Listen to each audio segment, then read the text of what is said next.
থেকে আগত ইসলামী চিন্তাবিদ, বিশিষ্ট লেখক ও গবেষক ব্রাদার রাহুল হোসেন হাফিজাহুল্লাহ।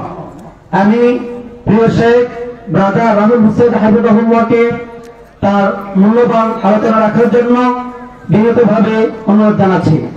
এই পর্যায়ে আমাদের সামনে কোরআন ও হাদিসের আলোকে মূল্যবান আলোচনা রাখবেন শেখ ব্রাদার রাহুল হোসেন রাহুল আমিন হাফিজাহুল্লাহ। فليتفضل مشكورا مأجورا।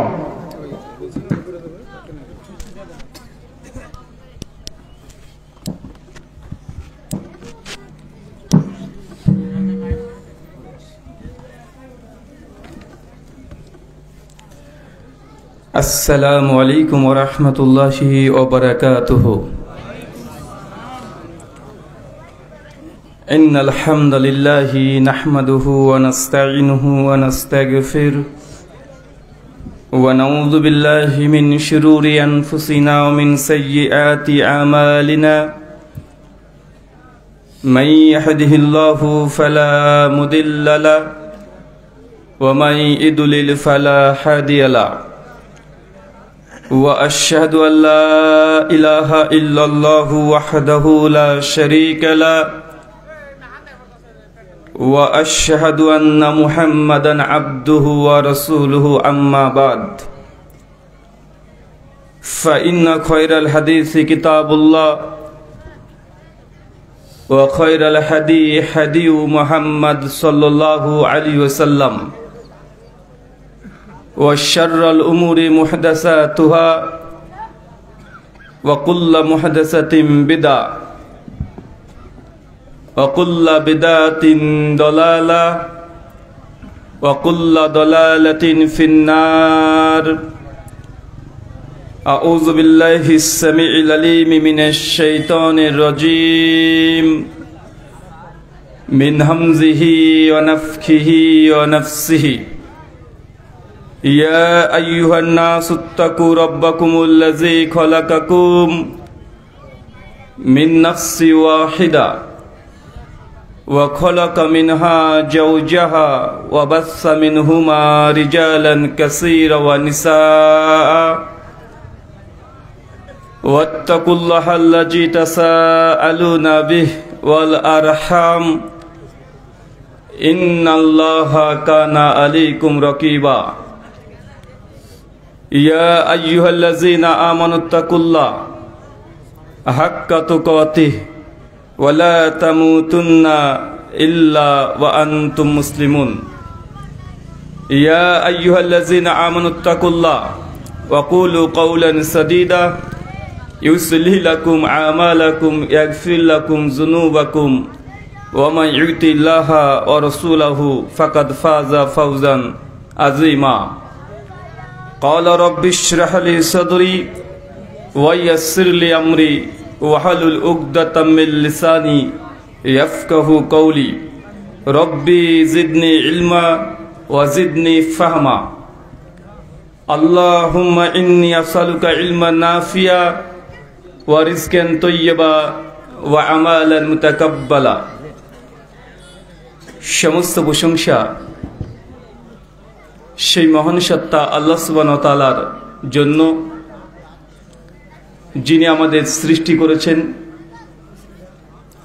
শুধু সৃষ্টি করেননি, এই পৃথিবীতে সহস্র কোটি মাখলুকাত সৃষ্টি করার পরেও যিনি আমাদের এই মানব জাতিকে সর্বশ্রেষ্ঠ জাতি, সর্বশ্রেষ্ঠ মাখলুকাত এবং সর্বশ্রেষ্ঠ নবী মুহাম্মদ আরবি সাল্লাল্লাহু আলাইহি ওয়াসাল্লামের উম্মত হিসেবে প্রেরণ করেছেন, সেই মহান সত্তা আল্লাহ সুবহানাহু ওয়া তাআলার সংক্ষিপ্ত শুকরাই সুজুদ আদায় করি।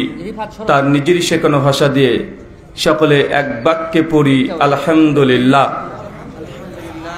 দারুল হাদিস সালাফিয়ার মাদ্রাসার উন্নতি কল্পে এবং উদ্যোগে আজ তৃতীয় বার্ষিকী আজিমুশ শান ইসলামী মহাসম্মেলন, তারিখ 19 নভেম্বর 2024 মঙ্গলবার।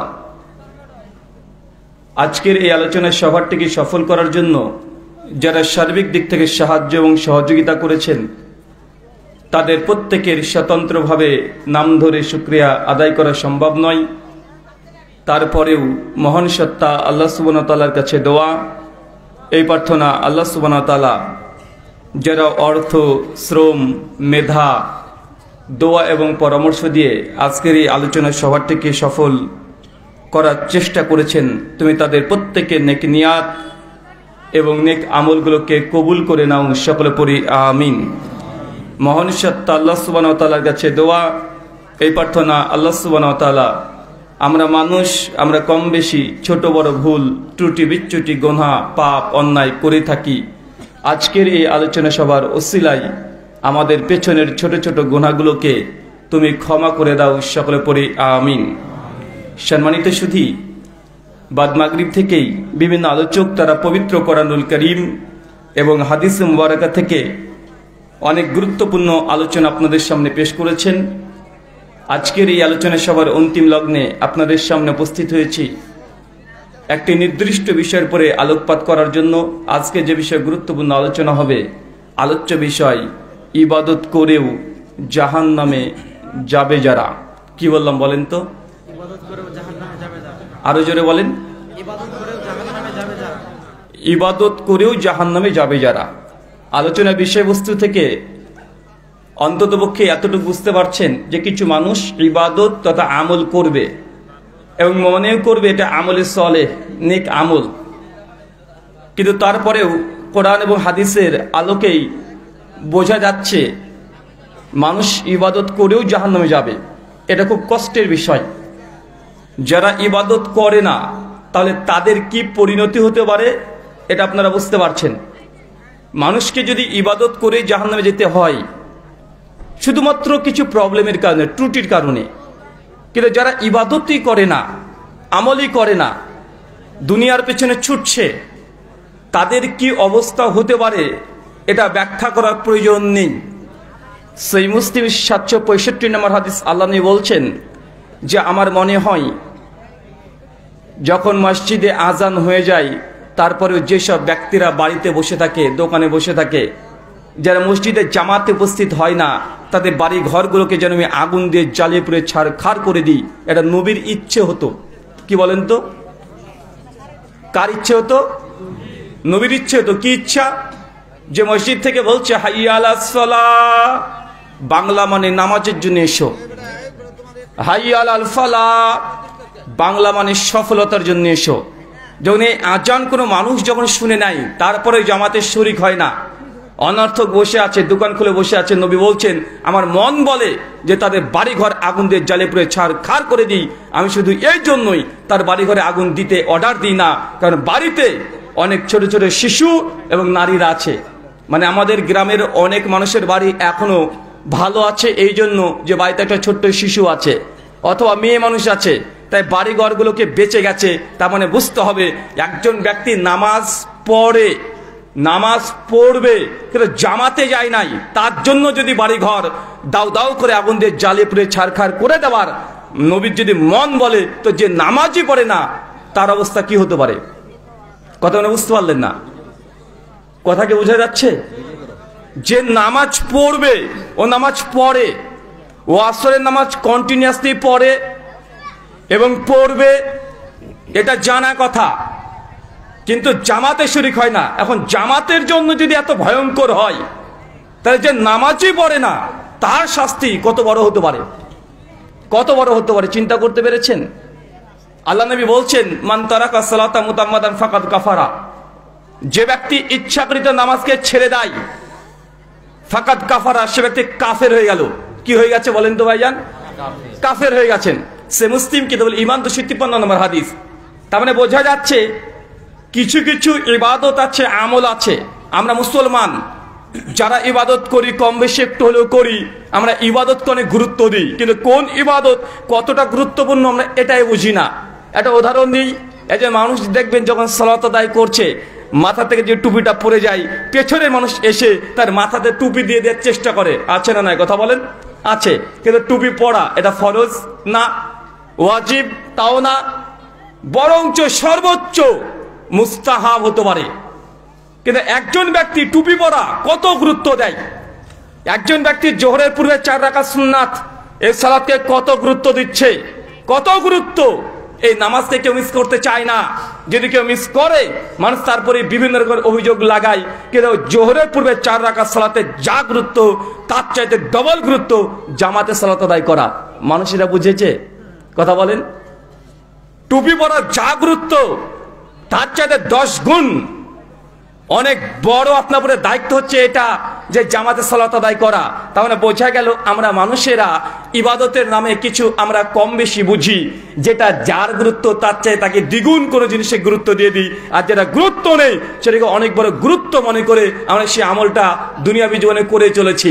আপনি জানেন যখন অজু করবেন, অজুর পরে কেউ যদি শুধু এই দোয়াটা পাঠ করে, আশহাদু আল্লা ইলাহা ইল্লাল্লাহু ওয়াহদাহু লা শারীকা লাহ, এই দোয়া যদি কেউ পাঠ করে আল্লাহ নবী বলছেন তার জন্য জান্নাতের 8টা দরজা আল্লাহ খুলে দেয়। ছোট্ট একটি দোয়া আছে না ভাইজান, এই দোয়াটা পাঠ করেন।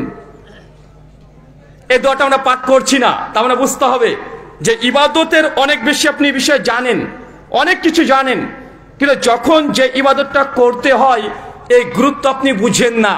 বাড়ি থেকে বের হওয়ার সময় কেউ যদি দোয়া পাঠ করে আল্লাহ নবী বলছেন ওই ব্যক্তির জিম্মেদারি আল্লাহ সুবহানাহু ওয়া তাআলা স্বয়ং নিয়ে নেয়। আপনি প্রতিদিন বাড়ি থেকে বের হচ্ছেন, কোনোদিনে জিকির, দোয়া, এই আজকার এগুলো করছি না, মানে আপনাকে ছোট ছোট বিষয় দিয়ে বোঝানোর চেষ্টা করছি। ইবাদত করেও মানুষকে জাহান্নামে যেতে হবে, ছোট ইবাদত করলেও অনেক বড় বড় নেকি আছে, কিন্তু মানুষ অনেক বেশি বেশি ইবাদত করে, কিন্তু ইবাদত করেও জাহান্নামে যেতে হবে। চলেন আপনাকে কয়েকটা কোরআনের আয়াত এবং হাদিস থেকে বোঝানোর চেষ্টা করি। তার আগে মনে রাখবেন যারা আজকের আলোচনা এখানে শ্রবণ করতে এসেছেন এবং যারা আসেন নাই তাদেরকে উদ্দেশ্য করে কোরআনুল কারিমে আল্লাহ সুবহানাহু ওয়া তাআলা সূরা জুমার সূরা নম্বর 39 আয়াত নম্বর 17 এবং 18 বলছেন, আল্লাযীনা ইয়াসতামিউনাল কওল ফায়াত্তাবিউনা হাসানা উলাইকা আল্লাযীনা হাদাহুমুল্লাহ ওয়া উলাইকা হুম উলুল আলবাব। বাংলা মানে আল্লাযীনা ইয়াসতামিউনাল কওল, যারা মনোযোগ সহকারে কথা শ্রবণ করে। কি বলেন তো ভাইজান, আরো জোরে বলেন। যারা মনোযোগ সহকারে কথা শ্রবণ করে, এটা আল্লাহর দাবি। আল্লাহ বলছেন যে ব্যক্তি মনোযোগ সহকারে কথা শ্রবণ করবেন, আল্লাযীনা ইয়াসতামিউনাল কওল ফায়াত্তাবিউনা হাসানা, তারপর শোনার পরে শুধু শুনেই চলে যাবে এমনটা নয়, তার মধ্যে যা শুনেছে সবচেয়ে উত্তম আহসানা, এটাকে গ্রহণ করার মতো হৃদয় আছে, গ্রহণ করে নাই, মনটাকে খোলা রেখেছে।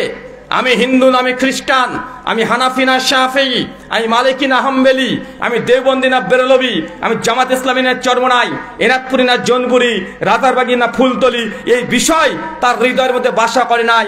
তার হৃদয়ে বাসা করেছে কোরআনের আয়াত, ফায়াত্তাবিউ, সে অনুগত্য করবে, অনুসরণ করবে আহসানা, যা শুনেছে তাহলে সবচেয়ে উত্তম জিনিসের। আল্লাহ কি বলছে ব্যক্তি প্রতিদান? আল্লাহ বলছেন উলাইকা আল্লাযীনা হাদাহুমুল্লাহ, আমি এই ধরনের মানুষ যাদের হৃদয় আছে তাদেরকেই বেছে বেছে আমি হেদায়েত দান করে থাকি। মানে আল্লাহ যাকে তাকে হেদায়েত দেন না। এই হেদায়েত পাওয়ার জন্য দুটো বৈশিষ্ট্যের কথা কোরআনুল কারিমে বলে দিয়েছে। এক, মনোযোগ সহকারে কথা শ্রবণ করতে হবে। দুই, যা শুনেছে হৃদয় খোলা রাখতে হবে। আজকে যা উত্তম জিনিস শুনেছি, আহসান ভালো জিনিস শুনেছি, এটাকে মেনে নিব। যদি আমার বিরুদ্ধে চলে যায়, আমার বাপের বিরুদ্ধে চলে যায়, প্রতিবেশীর বিরুদ্ধে চলে যায়, আমার মাদ্রাসা সংগঠন সবকিছু বিরুদ্ধে যদি চলে যায়, কিন্তু কোরআন এবং হাদিসে যদি এর বিরুদ্ধে থাকে তাহলে কোরআন সুন্নাহকে মেনে নেব। এমন হৃদয় যার আছে আল্লাহ বলছে তাদেরকেই আমি বেছে বেছে হেদায়েত দান করে থাকি। জানি কষ্ট পাবেন। জামে তিরমিজি 2438 নম্বর হাদিস, আল্লাহ নবী বলছেন সুদের 36 কোয়ালিটির যে ব্যক্তি সুদ খায় তার 36 কোয়ালিটির পাপ তার আমলনামায় লেখা হয়। সবচেয়ে ছোট পাপ মায়ের সঙ্গে জিনা করলে যে পাপ আপনি একাই সে পাপ করছেন। মানে আপনি যদি সুদ খান, 1 টাকা জেনে বুঝে সুদ খেলে মায়ের সঙ্গে জিনা করলে যেই পাপ আপনি সেই পাপই করছেন। কিন্তু এই কথা আপনার বিরুদ্ধে যাচ্ছে, হৃদয় খোলা রাখতে হবে, শক্ত করতে হবে। কেন? আল্লাহ কোরআনে বলে দিয়েছে আপনার বিরুদ্ধে গেলেও এই কথাকে মানার মতো হৃদয় রাখতে হবে। জানি আপনার বিরুদ্ধে যাবে, কথা বুঝতে পারছেন না মনে হয়। আল্লাহ কাকে হেদায়েত করেন বলেন তো ভাইজান? কাকে হেদায়েত করেন? যে মনোযোগ ছেড়ে কথা শ্রবণ করে আর তারপরে অনুসরণ করে, ফায়াত্তাবিউ আহসানা, অনুগত্য অনুসরণ করে নিবে সবচেয়ে উত্তম আহসান জিনিসের, ভালো জিনিসের। এখন ভালো কোন জিনিসটা? আমি যে বক্তব্য দিলাম এটা ভালো, চরমনায় পীর সাহেব তো বক্তব্য দিচ্ছে, ওনার কথা কি ভালো, অমুক বক্তা বক্তব্য দিচ্ছে উনি কি ভালো বলছেন। ভালো কার কথা? ভালো আমার কথা নয়। আমি যদি কোনো ব্যাখ্যা বিশ্লেষণ করি আমার কথার কোনো মূল্য নেই। যদি আমার কথার পেছনে কোরআন বা হাদিস থেকে কোনো প্রমাণ না থাকে, এই কথা ভালো নয়। কেন? স্বয়ং আল্লাহর নবী এই কোরআনের আয়াতের ব্যাখ্যা তাফসীর করে দিয়েছেন। সহিহ মুসলিম হাদিস 750 আল্লাহ নবী বলছেন, ফাইন্না খায়রাল হাদিসি কিতাবুল্লাহ, সবচাইতে উত্তম কথা, ভালো কথা কার কথা বলেন? কিতাবুল্লাহ, আল্লাহর কথা। সবচাইতে ভালো কথা কার কথা? আল্লাহর কথা। আর আল্লাহ কোরআনে কি বলে দিলেন? সবচেয়ে উত্তম জিনিসেরই আনুগত্য করো, মানে সবচেয়ে খায়রাল হাদিসি কিতাবুল্লাহ, সবচেয়ে ভালো কথা সেটা আল্লাহর কথা, মানে কোরআনে যা আছে আপনাকে মেনে নিতে হবে। ওয়া খায়রাল হাদি হাদি মুহাম্মদ সাল্লাল্লাহু আলাইহি সাল্লাম, এরপরে দুনিয়াতে সবচেয়ে ভালো যদি কারো কথা হয়ে থাকে সেটা নবী মুহাম্মদ রাসূলুল্লাহ সাল্লাল্লাহু আলাইহি ওয়াসাল্লাম, মানে নির্দ্বিধায় কোরআন হাদিসে যা আছে মেনে নিতে হবে। এই কোরআনের আয়াতে এটা দাবি, মানতে পারবেন তো ইনশাআল্লাহ? ইনশাআল্লাহ। আল্লাহ তারপরে শেষে গিয়ে বলছে এরাই হচ্ছে উলুল আলবাব, এরা হচ্ছে প্রকৃত বুদ্ধিমান। আল্লাহ যাকে তাকে হেদায়েত দেন না। আল্লাহ চাইলে আবু জাহেলকে হেদায়েত দিয়ে দিতে পারতেন, পারতেন কি পারতেন না? পারতেন, কিন্তু আবু জাহেল সে চেষ্টাই করেনি শোনার। সূরা হামিম সাজদা খুলেন 37 নম্বর আয়াত, তাফসীর ইবনে কাসির খুলে দেখবেন। যখন আল্লাহ নবী কোরআনুল কারীম পাঠ করতেন, আবু জাহেল, আবুল হাব, উদবা, সাইবা সবাই তার অনুসারীকে বলতো, খবরদার মুহাম্মদ যেখানে কোরআন পাঠ করে তার কাছে কেউ বসবে না। কারণ মুহাম্মদের কাছে যেই কোরআন শুনেছে সে আর ফিরে আসে নাই, সে তার ধর্ম মুসলমান হয়ে গেছে। খবরদার মুহাম্মদের কাছে কোরআন শুনবে না সাল্লাল্লাহু আলাইহি ওয়াসাল্লাম। তার মানে বোঝা যাচ্ছে আবু জাহেল কেন হিদায়াত পায় নাই? কারণ সে কোরআন শোনার চেষ্টাই করে নাই। এখন দেখবেন দুনিয়াতে অনেক মানুষ আছে বলবো ওরা মুসলমান, খবরদার ওদের মাহফিলে যাবে না। আরেকজন বলবে ওরা হচ্ছে আহলে হাদিস, ওদের অনুষ্ঠানে যাবে না। মসজিদ মসজিদ সব বলে বেড়াবে হুজুরে, খবরদার ওদের আলোচনার সময় যাবে না। ভাই এমন মানুষ আছে না নাই? আছে, বেশি আছে। এই নীতি এটা 1400 বছর আগে আবু জাহেল দেখিয়েছিল। এই চিন্তা আবু জাহেলের চিন্তা, কোনো মুমিন মুসলমানের চিন্তা নয়। আপনি শুনবেন, শোনার পরে যেটা মনে হবে আহসান ভালো কোরআন শোনার কথা, এটা আপনাকে মেনে নিতে হবে। এটা কোরআনের দাবি, কিন্তু হুজুরের দাবি না শোনা যাবে না। আছে না নাই? আছে। চলেন, এটা তো মুমিনের বৈশিষ্ট্য। কোরআন মাজিদে আর একটা আয়াত আসছে এবং কমপক্ষে 5 থেকে 7 বার একটা করে কোরআনে আল্লাহ সাদা রিপিট করেছেন বারবার। সূরাতুল বাকারা সূরা নম্বর 2 আয়াত নম্বর 176, সূরা মাইদা সূরা নম্বর 5 আয়াত নম্বর 104, সূরা যুখরুফ আয়াত নম্বর 21 এবং 22, বিভিন্ন জায়গায় আল্লাহ কোরআন একটা কথা বারবার বলছে, ওয়াইজা কিলা লাহুম তাআলাউ মানজালাল্লাহ ওয়া ইলা রাসূল ক্বালু হাসবুনা মা ওয়াজাদনা আলাইহি আবাআনা আওয়ালাউ কানা আবাহুম লা ইয়ালামুনা শাইয়া ওয়ালা ইয়াহতাদুন। আল্লাহ বলছেন কত চমৎকার কথা, মনে হচ্ছে বর্তমান প্রেক্ষাপটকে দেখে কোন আয়াত অবতীর্ণ হচ্ছে। এরা যে 1400 বছর আগে এই কোয়ালিটির মানুষ ছিল, অবাকজন কোরআন পড়বেন। আল্লাহ বলছে হে নবী, যখন আপনি তাদেরকে বলবেন, ওই কাফের মুরতাদদেরকে বলবেন তা আলাও, আসো এদিকে আসো। কোন দিকে? আনজালাল্লাহ, আল্লাহ যে অবতীর্ণ করছে কোরআনের দিকে আসো, ওয়াইলা রাসূল, এবং তোমার দিকে মানুষকে যখন ডাকবে এক শ্রেণীর মানুষ তখন বলবে ক্বালু হাসবুনা, আরে কি বলছো মুহাম্মদ, আমাদের জন্য তো ওটাই যথেষ্ট। কি যথেষ্ট? মা আযাদনা আলাইহি আবাআনা, আমার বাপ দাদাকে যে রাস্তায় পেয়েছি, যা করতে দেখেছি ওটা আমাদের জন্য যথেষ্ট। তোমার কোরআনের কথা হাদিসের কথা আমরা শুনতে রাজি নই। আল্লাহ বলে দিচ্ছে। এই কোয়ালিটির মানুষ আছে না নাই? আছে না ভাইজান? জল জল করছে কোরআনের আয়াত। 1400 বছর আগে আয়াতকে আল্লাহ অবতীর্ণ করে দিয়েছেন, কিন্তু ওই কোয়ালিটির, ওই সেন্সের, ওই চিন্তাধারার মানুষ আজকেও বাংলা প্রত্যেক ঘরে ঘরে বিদ্যমান আছে। যখন আপনি কোরআনের কথা বলবেন, যখন আপনি হাদিসের কথা বলবেন, তখন বলবে যে আমার জন্য আমরা বাপ দাদুকে যে রাস্তায় পেয়েছি এটাই করব, এর বাইরে আমি যাব না। এখনই বলেন বাপ মারা গেলে 40 খানা করেছেন, কোরআনে নেই, হাদিসে নেই, নবী করেনি, সাহাবী 10,000 সাহাবী কমপক্ষে সেই সময় ছিল, কেউ করেনি, লক্ষাধিক তাবেঈ ছিল, কেউ করেনি, 4-4টা ইমাম করেনি, 10-10টা মুহাদ্দিস করেনি, আপনি কেন করছেন? ও আপনাকে বলবে আমার বাপ দাদা পূর্বপুরুষদের চলে আসছে, এই জন্যই করি। উত্তর আছে না নাই? এই উত্তর কার? মুসলমানের না কাফেরদের? কাদের? এটা আবু জাহেলের দাবি। আবু তালেব এ ব্যক্তিকে চেনেন? তার সম্পর্কে জানা আছে? আবু তালেব কে বলেন তো? নবীর চাচা। যদি বলা হয় ভালোবাসাই নবীর প্রতি ভালোবাসা থাকলে মানুষ জান্নাতে চলে যাবে, তো প্রথম জান্নাতে যেত আবু তালেব। কে যেত? আবু তালেব। আবু তালেবের ভালোবাসায় নবীর প্রতি কোনো ঘাটতি ছিল না, সরিষার দানা পরিমাণে ঘাটতি ছিল না। যখন আল্লাহ নবীকে যখন কাফেররা চলে আসতো আর বলতো আবু তালেব তোমার ভাতিজাকে সাবধান করে দাও, 360 মূর্তি আমরা দীর্ঘদিন ধরে করে আসছি, বাপদাদার ধর্ম আমাদের 360 মূর্তি, আমাদের মাবুদ, আমাদের ভালো মন্দ করে আমরা বিশ্বাস করি, আর তোমার ভাতিজা হঠাৎ করে এসে বলছে একটা মাবুদও চলবে না, একজনকে মানতে হবে যাকে দেখা যায় না, উনি নাকি 7 আসমানে পড়ে আছে, তাকে নাকি বিশ্বাস করতে হবে। তোমার ভাতিজাকে এই দাওয়াত বন্ধ করতে বলো। একবার নয় 4 দফা এসেছিল নবীর কাছে। আবু তালেব বারবার কাফের দিকে ফিরে, যাও তোমরা, আমি দেখছি, আমি যতদিন আছি আমার ভাতিজার বিরুদ্ধে কোনো কথা চলবে না, আমি আমার ভাতিজাকে বুঝাচ্ছি। আবু তালেব ভালোবাসায় বিন্দু পরিমাণে ঘাটতি ছিল না। আপনার আমার চাইতে তার ভালোবাসা অনেক বেশি ছিল। ছোটবেলায় বাবাকে হারিয়েছে আল্লাহর নবী, ছোটবেলাতেই মাকে হারিয়ে ফেলেছে, 40টা বছর তিল তিল করে বড় করেছে, দুঃখ কষ্ট ঝড় বৃষ্টি সবকিছু মাথায় নিয়ে আবু তালেব আল্লাহর নবীকে কি করেছেন? বড় করেছেন। তার বিরুদ্ধে যিনি কাফেররা গেছে, আবু তালেব পাহাড়ের মতো দাঁড়িয়ে গেছে, তার ভাতিজার যেন কোনো ক্ষতি হয় না, এতটা ভালোবাসা তার অন্তরে ছিল। তারপরেও আল্লাহর নবী জবান দিয়ে বলছিলেন না নবী আমার চাচাও জাহান্নামে যাবে। কত দুঃখের বিষয় বলেন তো। এবার আপনি একজন ছেলেকে মানুষ করছেন, ছোট্ট আপনার নাতিকে বা আপনার ভাইয়ের ছেলেকে, কত ভালোবাসা দিয়ে মানুষ করছেন, তারপর আল্লাহর নবী বলছেন কিয়ামতের মাঠে আমার চাচাকে আমি জান্নাতে নিয়ে যেতে পারবো না। ভালোবাসা দিয়ে শুধু জান্নাত পাওয়া যায় না, আনুগত্য অনুসরণ করে জান্নাত যেতে হয়। ওই যে কোরআনে বলছে পরিষ্কার ভাবে, প্রথমে এক আয়াত পাঠ করেছি, ওই আয়াতে তাফসীর যদি করতে যাই অনেকগুলো কথা চলে আসবে। ভালোবাসায় যদি জান্নাত পাওয়া যেত আবু তালেব প্রথমে চলে যেত।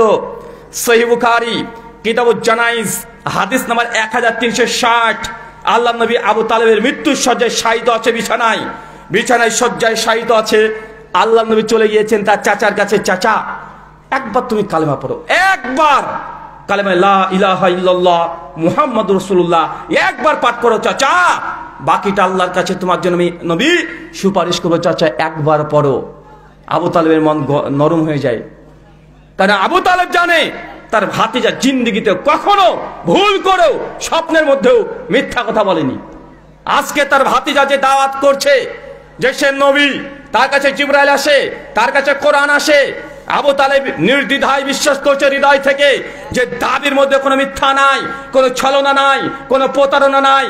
মন চায় বারবার কালেমাটা একবার পড়ে নি, যখনই পড়তে যাই পাশেই আল্লাহর অলিগুলো নয় শয়তানের অলি আবু জাহেল, আবু লাহাব, উতবা, শাইবা মাথার কাছে দাঁড়িয়ে বলছে আবু তালেব কি ব্যাপার, তুমি কি তোমার বাপ দাদা আব্দুল্লাহ আব্দুল মুত্তালিবের ধর্মকে পরিত্যাগ করে দিয়ে মুহাম্মদ, আরে ছাগল চড়াতো, যাদেরকে আমরাই টাকা পয়সা দিয়েছি, একে আমরাই খাইয়েছি, বাপ নাই মা নাই এতিম ছেলে, আমরা সবকিছু করলাম, সে একটা কথা এসে বলছে তুমি তার ধর্মকে গ্রহণ করে নিবে, বাপ দাদার ধর্মকে ত্যাগ করে দিবে। আবু তালেব কিভাবে হতে পারে? হতে পারে না। যখন এই কথা বলেছে আবু তালেব আবারও মনটা তাদের দিকে চলে যায়। আবু তালেব অবশেষে কালেমায়ে শাহাদা পাঠ করে নাই, ইতিমধ্যে তার মৃত্যু চলে আসে। আল্লাহ নবী বলছেন আমার চাচাকেও জাহান্নামে দাও দাও করে জ্বালানো হবে, তার শাস্তি সবাই অবগত আছেন। পায়ের তলায় জাহান্নামের আগুন রাখা হবে আর মাথার মগজ টক টক করে ফুটবে। এটা নবীর চাচা ভালোবাসায় ঘাটতি ছিল না, তার আযাব। এখন আপনি বলেন আপনার আমার কি হতে পারে? কথা বলে বুঝতে পারছেন না। মানুষের দাবি না এটা ভাইজান, মানুষের দাবি নবীকে ভালোবাসো, নবীর নামে ঈদে মিলাদুন নবী করো, জশ্নে জুলুস করো, নবীজির আগমন শুভেচ্ছা স্বাগতম। গোটা বাংলাদেশে কোটি কোটি টাকা শুধু ফ্লেক্স আর ফেস্টন টাঙিয়ে দেওয়া হয়। যারা ঈদে মিলাদুন নবী পালন করে না তাদেরকে বলা হয় ওয়াহাবি। আছে না নাই কথা বলেন? আছে। তাদেরকে বলছেন তোমরা হচ্ছে নবী দুশমন, এই কথা বলে ইঙ্গিত করা হচ্ছে। আমাদের কথা এটাই, নবী দিবস যদি ভালোবাসার মানদণ্ড হয়ে থাকে, নবী দিবস যদি নবীকে ভালোবাসার মানদণ্ড হয়ে থাকে, লক্ষাধিক সাহাবী তাবেঈ একজনকে মিলাদুন নবী করেনি, আপনি করছেন, আপনার কি হবে? এখনো ধর্মটাকে আমরা বুঝাতে পারিনি। ধর্মের মধ্যে কুসংস্কার বিদ্যমান আছে। এ তো মুসলমানের কথা বললাম, আপনাদের আশেপাশে খ্রিস্টানরা আছে না ভাইজান? আছে না ভাইজান? আছে। তাদের মধ্যেও আছে যা বাইবেলে নেই তা তারা বিশ্বাস করে। কয়েকশো তথ্য প্রমাণ দেওয়া সম্ভব। আমার আলোচনাতে কেউ দুঃখ পাবেন না, কষ্ট পাবেন না। আমি যখন মুসলিমদের ব্যাপারে বলছি, কিছু অমুসলিমদের ব্যাপারে বলবো, দুঃখ পাবেন না, কষ্ট পাবেন না। আমি যদি রেফারেন্স তথ্য দিই আপনি মেনে নিতে বাধ্য। আর যদি আমি রেফারেন্স না দিই, আমার ব্যাখ্যা হয়, আমার কথাকে 5 পয়সা মূল্য দেবেন না। আর আমার আলোচনার শেষে লম্বা আলোচনা করবো না, রাত গভীর। আলোচনার শেষে প্রশ্নোত্তর পর্ব থাকবে। যদি কোনো হিন্দু, খ্রিস্টান বা মুসলমান যে কেউ আপনি প্রশ্ন করতে চান, প্রশ্ন করবেন। আমি যদি একটা ভুল কথা বলে থাকি, যদি খ্রিস্টান হয় বাইবেলের আলোকে আমার ভুলটা ধরিয়ে দিবেন, মুসলমান কোরআন হাদিসের আলোকে ভুল ধরিয়ে দিবেন, হিন্দু হলে বেদ গীতা দিয়ে আমার ভুল ধরিয়ে দেন। আমি চাই আমার ভুল আপনি ধরিয়ে দেন। ইনশাআল্লাহ আমার ভুল আপনি ধরাতে পারবেন না, আমি এটাও বিশ্বাস করি। তারপরেও আমরা মানুষ, ভুল হতে পারে, পারে কি পারে না? কুল্লু বানি আদম খাত্তাউন, প্রত্যেক আদম সন্তান ভুলকারী। আর ভুল করবে যে, ভুল করার পরে যে তওবা করে, সে হচ্ছে প্রকৃত বুদ্ধিমান, প্রকৃত সফলকাম ওই ব্যক্তি যে ভুল করার পরে তওবা করে নাই, ভুল স্বীকার করে নাই। জামি তিরমিজি হাদিস নাম্বার 2499। আচ্ছা, আপনাদের এলাকায় 25শে ডিসেম্বর বড়দিন পালন করা হয়? করে না? আমাদের খ্রিস্টান বন্ধুরা করে না ভাইজান? করে। কেন করে? তারা বলে ঈসা মাসিহ আলাইহিস সালাতু ওয়াস সালাম, জিসাস ক্রাইস্ট, যিশু খ্রিস্ট, প্রভু যিশু, অনেকভাবে তারা বলে। তার এই দিন জন্মদিন। গোটা বিশ্বব্যাপী খ্রিস্টানরা 25শে ডিসেম্বর বড়দিন উদযাপন করছে। করছে কি করছে না? আচ্ছা, যারা মাধ্যমিক পাশ করেছেন আপনাদেরকে বলি, সায়েন্সের ভাষাতে বড়দিন কোন তারিখটাকে বলা হয়? বুঝতে পারলে না? কঠিন হয়ে গেল, সহজ করে দিই। চাচা বলেন তো, শীতের সময় দিন বড় হয় না গরমের সময়?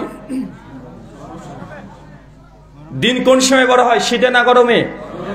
আরে গরমে দিন বড়, শীতের সময় দিন কি হয়? ছোট দিন। এখন কি নভেম্বর চলে এসেছে, এখন দিন ছোট হচ্ছে না বড় হচ্ছে? আরে দিন ছোট হচ্ছে। মানে শীত যত বাড়বে দিন তত ছোট হয়ে যাবে। এখন ডিসেম্বর মাস, এটা দিন ছোট না দিন বড়? তো 25শে ডিসেম্বর দিন ছোট না বড়? ছোট দিন, কিন্তু তারা পালন করছে বড় দিন। মানে এখন মাথায় ধরেনি আপনার নাকি? আরে বড়দিন যদি বিজ্ঞানের ভাষায় ধরা যায়, 16ই জুলাই এটা হচ্ছে বড়দিন। কমপক্ষে 13 ঘন্টা দিন থাকে, 13 ঘন্টা। এই যে আমরা রমজান মাসে সিয়াম পালন করলাম, গরমে দিন বড় হয় না ভাইজান? 16ই জুলাই এটা দিন সবচেয়ে বড়, প্রায় 13 ঘন্টা আনুমানিক হয়ে যায়। আর শীত যত বাড়বে, মানে ডিসেম্বর কোশ্চিন কালেও কখনো বড়দিন হতে পারে না। এটা ছোট দিন, কিন্তু বিশ্বব্যাপী পালন করা হচ্ছে, এটাই নাকি বড়দিন। ধর্মের মধ্যে অধর্ম, কুসংস্কার বিদ্যমান আছে, আপনি দেখতে পাচ্ছেন। যার মুসলমানের 2-1টা উদাহরণ দিলাম, খ্রিস্টান ধর্মে এরকম অজস্র আছে। চলেন একটু হিন্দু ধর্ম থেকে দেখে আসি গা। তাদের মধ্যে বলে এক, হয় আর এক। মনসা পূজার নাম শুনেছেন? মনসা, মা মনসা শোনেন নাই? ওই যে সাপের দেবতা গো, হ্যাঁ শোনেন নাই? আচ্ছা না শুনেন, আরেকটা উদাহরণ দিই। আচ্ছা চাচা, ক্ষেত খামারে মাঠে গরুটাকে বেঁধে রেখেছেন। বাপদাদা চাচারা বলে সাপ, একটা বড় ডাঢ়ার সাপ চলে এসেছিল, আপনার গরুর দুধ সব চুষে খেয়ে নিয়ে চলে গেছে। আচ্ছা না নাই কথা বলেন? সাপে দুধ খেয়ে চলে যাচ্ছে আপনার গরুর। সিনেমাতে দেখাচ্ছে ওই সাপরে এসে বিন বাজাচ্ছে, প্যাপো করে বিন বাজাচ্ছে, সাপ চলে আসছে, দুধ পান করছে, আবার চলে যাচ্ছে, আসে না নাই? যারা বায়োলজি নিয়ে সামান্য সামান্য পড়েছেন তারাও জানেন। আচ্ছা, সাপ কি দুধ খেতে পারে? সাপের বাপের ক্ষমতা আছে? আরে সাপ দুধ খেতেই পারে না। জোর করলেও সাপ দুধ খেতে পারবে না। জোর করে খাওয়ান, 2-4 ঘন্টা পর মারা যাবে। কেন? কারণ সাপ দুধকে হজম করার জন্য যে সেলুলোজ দরকার, এটা তাদের শরীরে নাই। সাপ দুধ খেতে পারে না, কিন্তু দেখেন সাপকে দুধ খাওয়াচ্ছে বড় বড় মন্দিরে, আছে না নাই? কুইন্টাল কুইন্টাল দুধ সবগুলো নিয়ে পরে ঠাকুর আর পণ্ডিতরা বিক্রি করে বাড়ি গাড়ি করে নিচ্ছে, আর মানুষের কাছ থেকে ঘটি ঘটি ঘটি ঘটি দুধ নিয়ে নিচ্ছে। ধর্মের মধ্যে অধর্ম। বাস্তব আপনাকে কিভাবে বুঝাবো যে ধর্ম চলছে, কিন্তু এটা ধর্মই না, মানুষকে ঠকাচ্ছে, ধোকা দিয়ে টাকা পয়সা রোজগার করে নিয়ে চলে যাচ্ছে। মানুষ নাকি সাপ হয়, সিনেমাতে দেখা যায়। এই কোথা থেকে আসলো রে ভাই? কি রে ভাই? পীর সাহেব মনে হয় ঝাড়ফুঁক করে দিয়েছে, বলছে খুব বড় বড় কথা বলছে, এখানে ফেলে দিয়েছে পীর সাহেব মনে হয়। আচ্ছা, যারা নাস্তিক আছে তাদের মধ্যে কুসংস্কার নেই? হুজুর আপনি তো ইসলামিক কুসংস্কারের কথা বললেন, হিন্দু ধর্মরে বললেন, খ্রিস্টান ধর্মরে বললেন, নাস্তিকরা তো আল্লাহকে বিশ্বাস করে না। করে না কি গো? করে নাস্তিকরা? করে না। তাদের মধ্যে কুসংস্কার দেখেন। আপনি যখন চলে আসছেন তখন বলছে আপনার দিনটা শুভ হোক, শুভ কামনা রইল। ভাই কথা বলে কি বলে না? আচ্ছা, শুভ কামনা রইল, তো শুভটা করবে কে বাবা? তুমি তো নাস্তিক, আল্লাহকে বিশ্বাস করো না, ওইটা তোমার দিনটা শুভ হোক। তো নাস্তিক যদি 1 কোটি বার বারবার বলে তোর দিন শুভ হোক, শুভ হোক, শুভ হোক, ভাই কারো দিন শুভ হবে? কথা বলেন তো। এই যে বলছে তোমার দিন শুভ হোক, মানে নাস্তিকদের কুসংস্কার, মানে বলে এক, বাস্তবতাতে কোনো কিছু পাওয়া যায় না। গোটা বিশ্ব জগতে এগুলোই চলছে। তার জন্য আমি আগেই বলেছি, মন খোলা রাখেন। আপনাকে কয়েকটা কথা, খুব বেশি কথা বলবো না, আপনাকে বুঝাবো ইবাদত করেও মানুষকে জাহান্নামে যেতে হবে, এটাই বাস্তব কথা। আর যারা ইবাদত করে না তা তো ডাইরেক্ট মরলে জাহান্নামে যাবে। চলেন আরেকটা প্রশ্ন করি। আচ্ছা, কোরআনে কতগুলো আয়াত আছে? 6666। পেছন থেকে হচ্ছে 6236। সমাজে চলে কোনটা? 6666 চলে, কিন্তু কোরআন খুললে দেখা যায় যে না, 6666 নয়, 6236টা আয়াত আছে। মানে মানুষ তাও ভুল জানে। জানে কি জানে না? মানে আপনাকে আমি এটা বিশ্বাস করানোর চেষ্টা করলাম এতক্ষণ আমার আলোচনার মধ্য দিয়ে, ধর্মের নামে অধর্ম সমাজে চলছে, এটা আপনি বিশ্বাস করেন। আল্লাহ কোরআনে বলছেন সূরা জারিয়াত সূরা নম্বর 51 আয়াত নম্বর 56, ওয়ামা খলাকতু জিন্না ওয়া ইনসা ইল্লা লিয়াবুদুন। অবশ্যই অবশ্যই মানুষ আর জিনকে সৃষ্টি করতাম না। আমরা অনুবাদ করি আল্লাহ মানুষ আর জিনকে সৃষ্টি করেছেন ইবাদতের জন্য। এর আসল অনুবাদ মা হচ্ছে নাফিস সিগা, না বাদক। অবশ্যই আমি আল্লাহ সৃষ্টি করতাম না মানুষকে আর জিনকে। কেন সৃষ্টি করেছি? আল্লাহ কালামে হাসর তাগিদ দিচ্ছে, ইল্লা লিয়াবুদুন, শুধুমাত্র কেবলমাত্র আমার ইবাদত করবে। চাচা, আল্লাহ মানুষ আর জিনকে কেন সৃষ্টি করেছে? কিসের জন্য? ইবাদতের জন্য। আচ্ছা, ইবাদত এটা আরবি না বাংলা? ইবাদত শব্দ আরবি না বাংলা? আরবি। ইবাদতের বাংলা মানেটা বলেন। স্টেজ থেকে বলবেন না, সব আলেমরা বসে আছে, পেছ থেকে সব উত্তর দিচ্ছে। সামনে যারা আছে, ইবাদতের বাংলা মানে বলেন। আনুগত্য করা। আর বলেন, আল্লাহ আমাদের সৃষ্টি করলেন ইবাদতের জন্য। ইবাদত শব্দ যদি না বুঝেন মুসলমান কি করবেন? ইবাদতটা কি এটাই যদি এখন পর্যন্ত না বুঝেন, ইবাদত মাতৃভাষায় কাকে বলে এটাই যদি না বুঝেন, তো ইবাদত কিভাবে করবেন বলেন? ইবাদত মানে বলেন একটা হলো, আজকে শিখে যেতে হবে, একটা শিখেন, বেশি শেখার দরকার নেই। একটা আমল আজকে শিখে যান। গোটা কোরআন একদিন আপনাকে মানতে হবে এমনটা নয়। আমাদের আয়েশা রাদিয়াল্লাহু আনহা তিনি বলছেন, আল্লাহ যদি প্রথমে গোটা কোরআনের মধ্যে যদি সূরা মাইদা 90 নম্বর আয়াতটাকে অবতীর্ণ করে দিত, ইয়া আইয়ুহাল্লাযিনা আমানু, হে বিশ্বাসীগণ, ইন্নামাল খামরু ওয়া মাইসির, নিশ্চয় মদ এবং জুয়া, ওয়া আনসাবু ওয়াল আজলাম, মূর্তি পূজার বেদী এবং ভাগ্য নির্সর মানে জাদুটোনা, এগুলো যদি প্রথমে আল্লাহ হারাম করে দিত, তাহলে একজন সাহাবীও এত দ্রুত ইসলামে আসতো না। কেন? কারণ সেই মানুষের কাছে এগুলোই সবচেয়ে বড় দামি দামি জিনিস ছিল। আমরা যখন কোল্ড ড্রিঙ্কস দিয়ে বউ খাই, আরবের সেই সময় মদ এই ভাবে খেত মানুষ। কত বুঝতে পারলেন না? আমরা এদিকে কোল্ড ড্রিঙ্কস খাচ্ছি না ভাই, 7 আপ, স্প্রাইট, পেপসি যে বউ খাই, খাওয়া দাওয়ার আগে পরে আরবরা ওইভাবে তখন মদ পান করতো। তার জন্য আমাদের আয়েশা রাদিয়াল্লাহু আনহা বলছে, প্রথমেই আল্লাহ যদি কোরআনে মদকে হারাম করে দিত, এক আয়াতে এত দ্রুত সাহাবীরা ইসলাম আনতেন না, গ্রহণ করতেন না। তার জন্য আল্লাহ সুবহানাহু ওয়া তাআলা মদকে হারাম করার জন্য কমপক্ষে 3খানা আয়াত ব্যবহার করেছে। কয়খানা? 3খানা আল্লাহ আয়াত ব্যবহার করেছে। খুলেন সূরা বাকারা 219 নম্বর আয়াত। আল্লাহ বলছেন, প্রথমে আয়াত অবতীর্ণ হচ্ছে যে মদে উপকারও আছে, ক্ষতিও আছে, তবে উপকারের চাইতে ক্ষতিই বেশি। এই আয়াত যখন অবতীর্ণ হয়ে যায়, সাহাবীরা তখন অনেকে মনে করলেন যে না, মদে ক্ষতি আছে, মদ খাওয়া যাবে না। কিছু কিছু সাহাবী তারা মদ থেকে বিরত থাকলেন। কেউ মদ খেলো কিন্তু অল্প খেতে শুরু করে দিল। আরো কিছুদিন যায়, আল্লাহ কোরআনুল নিসা আয়াত 43 অবতীর্ণ করছেন, লা তাকরাবুস সালাহ, তোমরা নামাজের ধারে কাছে যেও না, ওয়া আনতুম সুকারা, যখন তোমরা নেশাগ্রস্ত অবস্থায় আছো। যখন এই আয়াত অবতীর্ণ হয়ে যায়, 50-50 সাহাবী বলছে যে না, মদ আর খাওয়া যাবে না, কারণ কোরআনে বলছে, আয়াত এসেছে, নেশাগ্রস্ত অবস্থায় ইবাদত কবুল হবে না। 50% সাহাবীরা বাদ দিয়ে দিয়েছে। এরপর কয়েকদিন পর, কয়েক মাস পর আল্লাহ সূরা মাইদার চূড়ান্তভাবে আয়াত হারাম করে দিচ্ছেন, মদের আয়াত।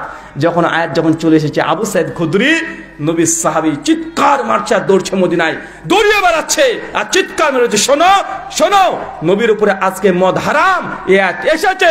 আর ওই সময় আবু সাইদ খুদরি বলছে, সাহাবীরা কেউ মদ তৈরি করছে, কেউ মদের পেয়ালা মুখে ধরেছে, কেউ ঢোক মেরে দিয়েছে। যখন শুনেছে যে কোরআনে মদ হারাম আয়াত চলে এসেছে, সমস্ত সাহাবী যারা যে অবস্থায় ছিল, সঙ্গে মদের বোতল, মদের যা ছিল সব ভেঙে চূর্ণ বিচ্ছিন্ন করে দিয়েছে। আল্লাহ চাইলে একদিনে 30 পারা কোরআন দুনিয়াতে দিতে পারতো না? পারতো কি পারতো না? পারতো। মেরাজে গিয়েছে, 5 ওয়াক্ত নামাজ দিয়েছে, বলতে পারতো, মুহাম্মদ এদিকে কোরআন নাও তোমার উম্মতের জন্য, যাও নিয়ে যাও। আল্লাহ দেয় নাই। কেন? কারণ একদিনে ওরা কোরআন উম্মত গ্রহণ করতে পারবে না। তাই আপনাকে বলছি, একটা হলেও আজকে শিখে যেতে হবে। একটা একটা করে শিখেন, একটা একটা করে জীবনকে পরিবর্তন করেন, ইনশাআল্লাহ অচিরে আপনার কল্যাণ নেমে আসবে। বলেন, ইবাদতের বাংলা মানে? বলেন, উপাসনা করা। আর কে বলল? দাসত্ব করা কে বলল? মাশাআল্লাহ, চাচা ঠিক বলেছে, আলহামদুলিল্লাহ। ইবাদতের বাংলা মানে কি? দাসত্ব করা। কার দাসত্ব? আল্লাহর দাসত্ব করা। এই যে লুগাতাল মানা, ডাইরেক্ট ডিকশনারি অনুযায়ী সরাসরি অনুবাদ। ইমাম ইবনে তাইমিয়া রাহিমাহুল্লাহ তার মিনহাজুস সুন্নাহ বিল নাবওয়িয়া 2য় খণ্ডের 420 এবং 21 পৃষ্ঠায় বলছেন, ইবাদতের দুটো দিক। ইবাদতের কয়টা দিক? ইবাদতের দুটো দিক। চাচা, কয়টা দিক? দুটো দিক। এক, আল্লাহকে খুশি করার জন্য আল্লাহ যা আদেশ করেছে বান্দা যদি তাই পালন করে, এটার নাম ইবাদত। 2, আল্লাহ যা নিষেধ করেছে, হারাম করেছে, বান্দা হারাম জিনিস থেকে দূরে থাকবে, ওই কাজ করবে না, এটাও ইবাদত। কথা মানে বুঝতে পারলেন না? আল্লাহ যা আদেশ করেছেন পালন করবেন, ইবাদত। আল্লাহ যা নিষেধ করেছে ছেড়ে দিবেন, এটাও ইবাদত। আমরা এটুক বুঝি। আল্লাহ কোরআনে বলেছে, আকিমিস সালাহ, তোমরা নামাজ কায়েম করো, নামাজ পড়ো। বাঙালিরা খুব ভালোভাবে বুঝে নিয়েছি নামাজ পড়া ইবাদত। আল্লাহ বলেছেন, ওয়াতুজ যাকাত, যাকাত দাও, এটা ইবাদত। এটা আমরা কম বেশি বুঝে নিয়েছি। আল্লাহ বলছেন কোরআনুল কারীম সূরা বাকারা 87 নম্বর আয়াত, ইয়া আইয়ুহাল্লাযিনা আমানু, হে বিশ্বাসীগণ, কুতিবা আলাইকুমুস সিয়াম, তোমাদের উপরে সিয়াম রোজাকে আমি আল্লাহ ফরজ করে দিলাম। বাঙালিরা রমজান মাস আসলেই মনে করছে যে না, একটা ইবাদত চলে এসেছে, ইবাদত করতে হবে, প্রস্তুতি নিচ্ছে। কেন? বাঙালি বুঝে নিয়েছে রোজা করা ইবাদত, কিন্তু বাঙালি এটা বুঝে নাই যে আল্লাহ যেগুলোকে নিষেধ করেছে, হারাম করেছে, হারাম থেকে দূরে থাকা এটাও ইবাদত। এটা এখনো বুঝে নাই। বুঝেছে? কথা বলেন, বুঝেছে? সুদ খাওয়া, এটা ইবাদত না হারাম? যদি আপনি সুদ না খান, এটা ইবাদত কি ইবাদত নয়? আপনি জানেন আপনার ব্যবসা কিনা করার জন্য টাকা পয়সা, অ্যাসেট নেই, সম্পত্তি নেই, ক্যাপিটাল নেই, এটাও জানেন। ওই গ্রামীণ ব্যাংক বা কি কি ব্যাংক আছে, ওই ব্যাংক থেকে যে টাকা যদি আপনি নেন, ইন্টারেস্টে 10-20 হাজার টাকা দিয়ে দিবে, সুদ দিতে হবে। কিন্তু আপনি বলছেন ইন্নী আখাফুল্লাহ, নিশ্চয়ই আমি রব আল্লাহকে ভয় করি, আমি সুদ যুক্ত অর্থনীতি নিয়ে সুদ দিতেও রাজি না, নিতেও রাজি না, আমি না খেয়ে মরবো, তারপরে সুদের টাকা দিয়ে ব্যবসা করবো না, এই বলে সুদ যদি না দিয়ে মাঠ ঘাট ক্ষেত খামারে যদি কাজ করেন, এটা ইবাদত কি ইবাদত নয়? এটাও ইবাদত। কিন্তু আপনি এখনো বুঝতে পারেননি আল্লাহ যা নিষেধ করেছে করবেন না, এটাও ইবাদত। আপনার সামনে মদের বোতল আছে, দুধের বোতল আছে, বন্ধু আপনাকে অফার করেছে, সবাই পার্টিতে গিয়েছেন, সবাই মদ খাচ্ছে, আর আপনি দেখছেন যে এরা মদ পান করছে, হারাম। আপনি সে পার্টি থেকে বেরিয়ে চলে আসলেন, আল্লাহকে ভয় করে, বললেন ইন্নী আখাফুল্লাহ, নিশ্চয় আমি রব আল্লাহকে ভয় করি, বলে চলে আসলেন, সে পার্টিতে অংশগ্রহণ করলেন না, ইবাদত কি ইবাদত নয়? সূরা বনী ইসরাঈল আয়াত নাম্বার 32 আল্লাহ বলছেন লা তাকরাবুজ জিনা, জেনা যে রাস্তায় আছে তার ধারের কাছে যেও না। হঠাৎ করে একটা মেয়ে ফোন করেছে, অচেনা মেয়ে, বলছে ভাইয়া কেমন আছেন? আপনি বললেন চিনতে পারলাম না। যে আপনি চিনতে পারবেন না, ফেসবুক থেকে নাম্বারটা পেয়েছি। আচ্ছা পরিচয় দেন। এই আস্তে আস্তে বুঝে নেবেন, জেনে নেবেন, মানে ন্যাকামো করছে, এমন আছে না? নাই কথা বলেন। আপনি সঙ্গে সঙ্গে বললেন, কোরআনের আয়াতটা মাথায় চলে আসলো, লা তাকরাবুজ জিনা, জিনা যে রাস্তায় আছে তার ধারে কাছে যেও না। এই কথা বলাই বললেন যে বোন তোমার সঙ্গে কথা বলতে পারবো না, ফোনটাকে কেটে দিলেন। আল্লাহর ইবাদত করলেন কি করলেন না? না, তুমি তো পেলে তো বলবা যে রং নম্বরে ফোন করে মেয়ে ধরলে তুমি গল্প করতে লাগো, আছে না? নাই কথা বলেন। ইবাদত কোনটাকে বুঝেন? নামাজ পড়া ইবাদত, হজ করা ইবাদত, যাকাত দেওয়া ইবাদত, সুদ না খাওয়া ইবাদত, মদ না খাওয়া ইবাদত, ঘুষ না দেওয়া ইবাদত, জিনা ব্যভিচার না করা ইবাদত। কিন্তু আমরা নামাজ রোজা যারা করছি তো করছি, সঙ্গে হারাম কাজগুলো করছি। এই হারাম কাজ করলে জাহান্নামে যেতে হবে কি হবে না? জাহান্নাম দুই ধরনের ব্যক্তিরা প্রবেশ করবে, এক চিরস্থায়ী জাহান্নাম, একটা অস্থায়ী জাহান্নাম। চিরস্থায়ী জাহান্নাম কারা যাবে? কাফের যারা, তারা জাহান্নামে যাবে চিরস্থায়ী। যারা ইসলাম ছিল মুরতাদ হয়ে গেছে তারাও চিরস্থায়ী জাহান্নাম, মুনাফিক তারাও চিরস্থায়ী জাহান্নাম। কিন্তু যারা ক্ষণস্থায়ী জাহান্নাম, নামাজি, নামাজ পড়েছে, জিনা করেছে, জাহান্নামে যাবে, তবে চিরস্থায়ী না। কথা বুঝতে পারলেন না? কথা বুঝতে পারলেন? আপনি নামাজ পড়েন, নামাজ পড়ছেন, কিন্তু জিনা করছেন, আছে না নাই? মিশকাত সহিহ মুসলিমের হাদিস 2328 নম্বর হাদিস। গামেদি বংশের একটা নারী, একটা মহিলা আল্লাহ নবীর কাছে এসে বলছে, আল্লাহ নবী তহিন্নি, আমাকে পবিত্র করেন, আমি জিনা করছি, আমাকে পবিত্র করেন। আল্লাহ নবী তাকে দেখে কিছু বললেন না, বলছে তুমি যাও, ফিরে যাও, চলে যাও, যাও, ফিরে যাও। নবীকে এসে বলছে একজন মহিলা পেট উঁচু হয়ে গেছে জিনা করার কারণে, নবী আমাকে পবিত্র করে, আমি জিনা করেছি। আল্লাহ নবী তাকে কোনো কথা না বলে বলছে চলে যাও। তখন মেয়েটি বলছে, আল্লাহ নবী আপনি মাইজ মালিকের মতো আমাকে ফিরে দিতে চাচ্ছেন? আল্লাহ নবী তখন বলছে তোমার কি হয়েছে? বলছে জিনা করেছি, আমার পেট উঁচু হয়ে গেছে। আল্লাহ নবী তখন তাকে বললেন তুমি বাড়িতে ফিরে যাও, যতদিন বাচ্চা প্রসব না হচ্ছে ততদিন তুমি এসো না। মেয়েটা চলে গেছে। যখন বাচ্চা হয়েছে, বাচ্চাকে কোলে নিয়ে নবীর সামনে এসেছে, আল্লাহ নবী একই কথা, আমাকে পবিত্র করেন। আপনি বলেছিলেন যখন বাচ্চা হবে তখন আসতে, এখানে আমার কোলে বাচ্চা আছে, দেখেন বাচ্চা আছে। পাশের কিছু মহিলা বলছে, ইয়া রাসূলুল্লাহ এই বাচ্চা তার মায়ের দুধ পান করে। দুধ পান করে না বাচ্চারা? আল্লাহ নবী আবার বল, যাও তুমি ফিরে যাও, বাচ্চা যখন দুধ ছাড়বে তখন আমার কাছে আবার আসিও। চলে গেছে 2 বছর, 2.5 বছর পর ছেলে যখন চলাচল করতে শিখেছে, নিজে নিজে খেতে শিখেছে, মেয়েটা আবার ছুটে এসেছে আল্লাহর নবীর কাছে, ইয়া রাসূলুল্লাহ আমাকে পবিত্র করেন, আপনি বলেছেন 2.5 বছর 2 বছর দুধ ছাড়লেই চলে আসতে, আমার ছেলে এখন একা একা খেতে পারে। আল্লাহ নবী দেখছেন তার ছেলের হাতে একটা রুটি আছে, রুটি সে খাচ্ছে। আল্লাহ নবীর সঙ্গে সঙ্গে ওই মেয়েটিকে বললেন, এবং সাহাবীকে বললেন, খালিদ বিন ওয়ালিদ যাও এই মেয়েটিকে নিয়ে চলে যাও মাঠে গিয়ে তাকে গলা পর্যন্ত পুঁতে দিয়ে ইট ঢেল পাথর দিয়ে মারতে মারতে মেরে ফেলো। খালিদ বিন ওয়ালিদ সঙ্গে সে মেয়েটিকে নিয়ে গিয়ে মাঠের মধ্যে পুঁতে দেন গলা পর্যন্ত, তারপরে ইট ঢেল পাথর দিয়ে মারতে শুরু করেছে। খালিদ বিন ওয়ালিদ বলছে, আমি একটা বড় পাথর নিলাম আর জোরে মারলাম, তো মেয়েটার মুখে লেগে রক্ত ফিনকিতে চলে গেল। আর আমি বাজে বাজে ভাষায় তাকে কথা বলছিলাম যে জেনা করেনি, জেনা করেছিস, নোংরা, পাপী, নিকৃষ্ট, আমি এই কথা বলতে লাগলাম। আল্লাহ রাসূল আমাকে ডেকে বলছে, খালিদ খবরদার, এই মেয়েটিকে তুমি গালি দিও না, এই এত বড় তওবা করেছে, তার তওবা যদি ওটা মদিনা বাসীর মধ্যে ভাগ করে দেওয়া যায় তারপরেও এই মেয়েটা তওবা বেশি হবে। জেনা করে ফেলেছেন, জেনা করে ফেলেছেন। মায়েরা, বোনেরা বা আমাদের সামনে যারা বসে আছেন, যদি প্রকাশ পেয়ে যায় মৃত্যুদণ্ড, কেউ বাঁচাতে পারবে না। 3টে পাপ, মৃত্যুদণ্ড আছে, কেউ বাঁচাতে পারবে না। আল্লাহ নবী স্বয়ং তাকে রজম করার জন্য বলেছেন, ডাইরেক্ট তাকে হত্যা করতে হবে, বেঁচে থাকার অধিকার তার নাই। এক, যে জেনা করেছে কিন্তু বিবাহিত, যদি অবিবাহিত হয় বেঁচে যাবে, 100 বেত্রাঘাত পড়বে তার পিঠে। সে নারী আর সে পুরুষের পিঠের উপরে 100 বেত্রাঘাত গ্রাম থেকে বের করে দিতে হবে, সূরা নূরের 2 নম্বর আয়াত। কিন্তু বিবাহিত নারী পুরুষ যদি জেনা করে তাকে 100 বেত্রাঘাত নয়, ইট ঢেল পাথর দিয়ে হত্যা করে দিতে হবে, দুনিয়াতে বেঁচে থাকার তার কোনো অধিকার নাই। আর যে ইসলামের মধ্যে ছিল কিন্তু মুরতাদ হয়ে গেছে, তাকেও হত্যা করতে হবে। পৃথিবীর কোনো আইন কোন দিক থেকে তাকে বাঁচাতে পারবে না।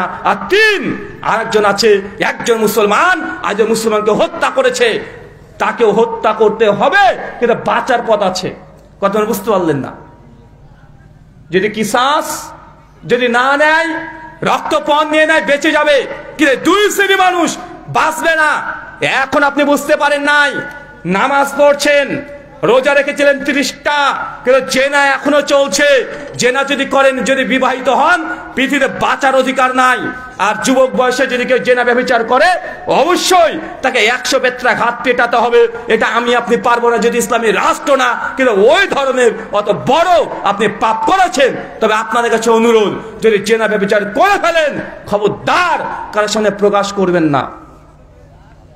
সহিহ বুখারী 5069 নম্বর হাদিস, মায়েদেরকে।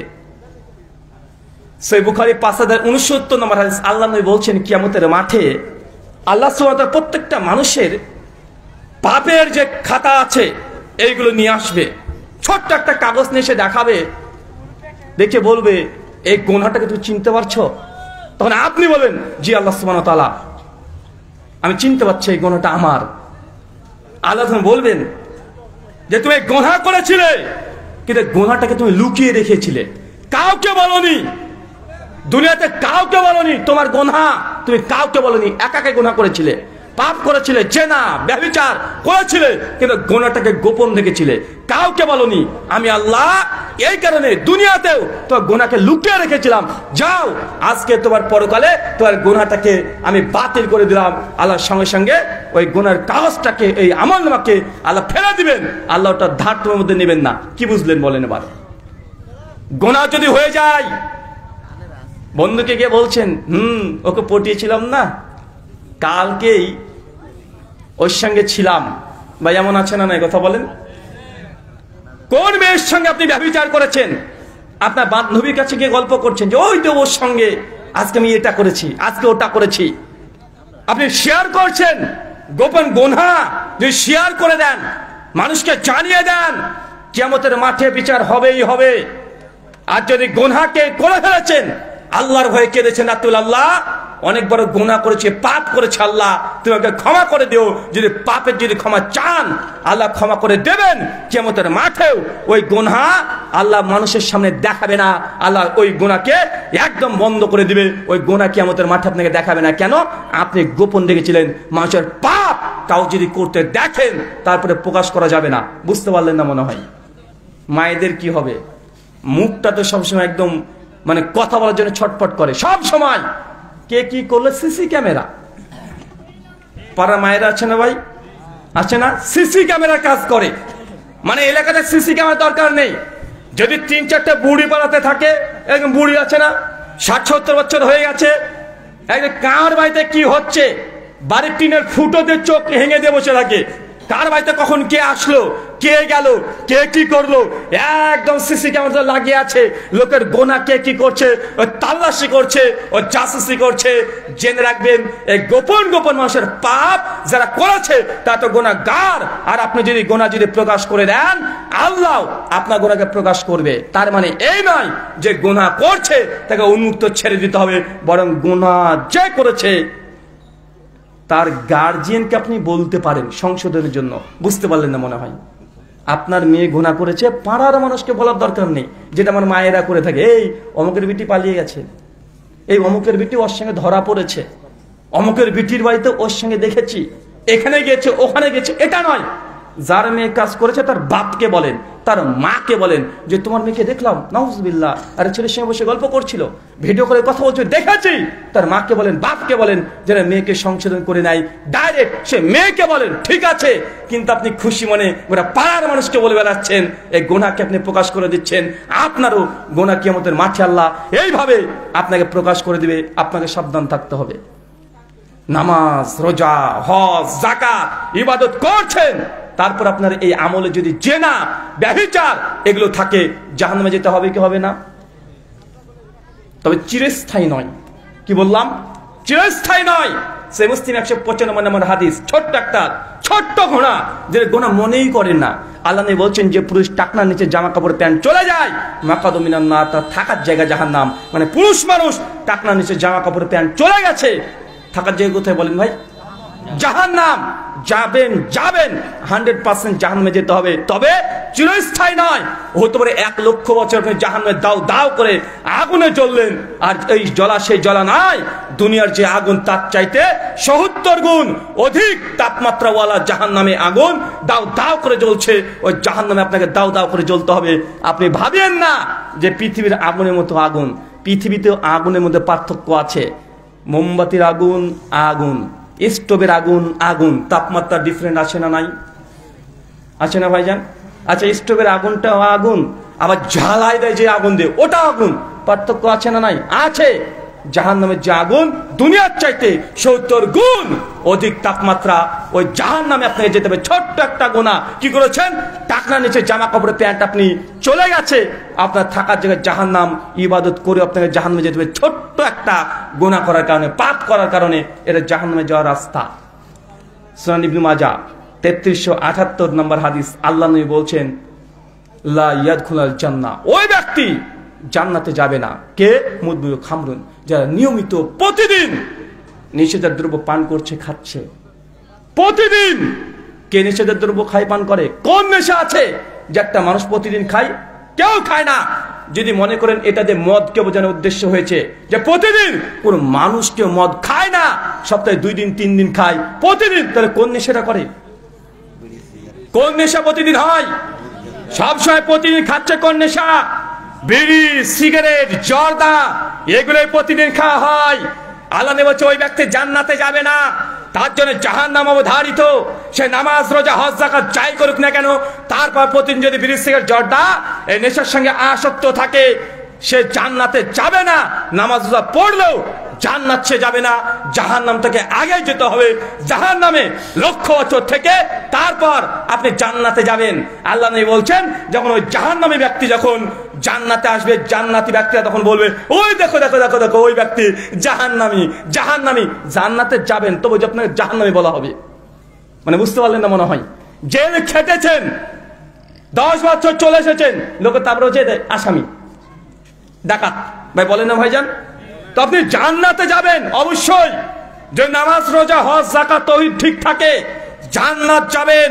কিন্তু এই গোনা যদি থাকে, আগে জাহান্নামে যেতে হবে। মরবেন জাহান্নাম, লক্ষ বছর জাহান্নামে আগে থাকবেন, তারপরে আপনাকে জান্নাতে দেবে নবীর শাফাতে। আল্লাহর দয়ার কারণে আপনি জান্নাতে যেতে পারছেন, আমল দিয়ে নয়। মানুষ আপনাকে জাহান্নামে দেখে, জান্নাতে দেখে জান্নাতীরা বলবে জাহান্নামী, ওটা হচ্ছে জাহান্নামী।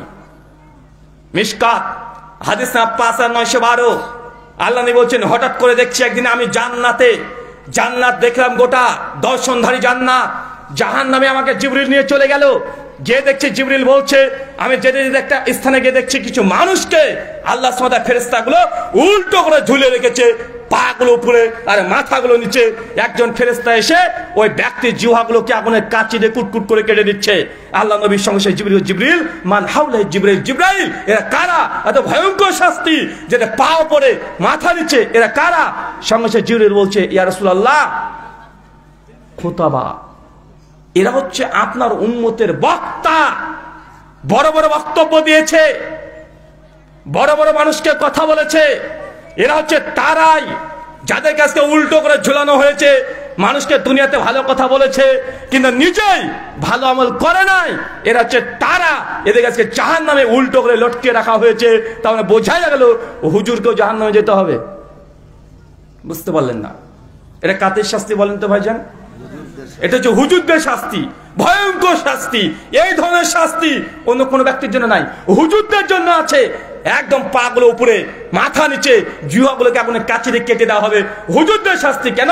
হুজুর ভালো কথা বলেছে, নিজে ভালো কাজ করে নাই। হুজুর বলেছে নিজেই নেশা করা হারাম, হুজুর নিজেই জর্দা খেয়েছে। হুজুর নিজেই বলেছে যৌতুক নেওয়া যাবে না, পণ দেওয়াও হারাম, নেওয়াও হারাম। হুজুর আপনার মেয়ের বিয়ে পড়াতে গিয়েছে, একদম রেজিস্ট্রেশন খাতা নিয়ে বলছে মেয়ে পক্ষ কি দিয়েছে, বলছে একটা R115 মোটরসাইকেল লেখেন, 10 ভরি সোনা লেখেন, 50,000 টাকা নগদ ক্যাশ লেখেন। হুজুরও লিখছে, হুজুর এখানে পণের সাক্ষী হচ্ছে। হুজুর নিজেই বলেছে পণ হারাম, হুজুর ওই বিয়ে পড়াচ্ছে, হুজুরের হবে এই অবস্থা। আপনার মেয়ে 14ই ফেব্রুয়ারি একটা ছেলের হাত ধরে পালিয়ে গিয়েছে, কোনো জায়গা পায় নাই, একদম কাজী অফিসে চলে গেছে, লেখা আছে কাজী অফিস। কাজী অফিসে গিয়ে বলছে মেয়েটাকে আমি বিয়ে করতে চাই, আমি চলে এসেছি, তোমার বাপ মা কই? বাপ মা কেউ মেনে নিবে না, পালিয়ে এসেছি। কাজী সাহেব হুজুর বসে আছে উঁচু টুপি পরে, বলে কোনো সমস্যা নাই, 10,000 টাকা দাও, আমি সাক্ষীর ব্যবস্থা করে দিচ্ছি, আমি তোমার বিয়ে পড়ে দিচ্ছি। আছে না নাই? হুজুরকে উল্টো করে ঝোলানো হবে, হুজুরকে উল্টো করে ঝোলানো হবে।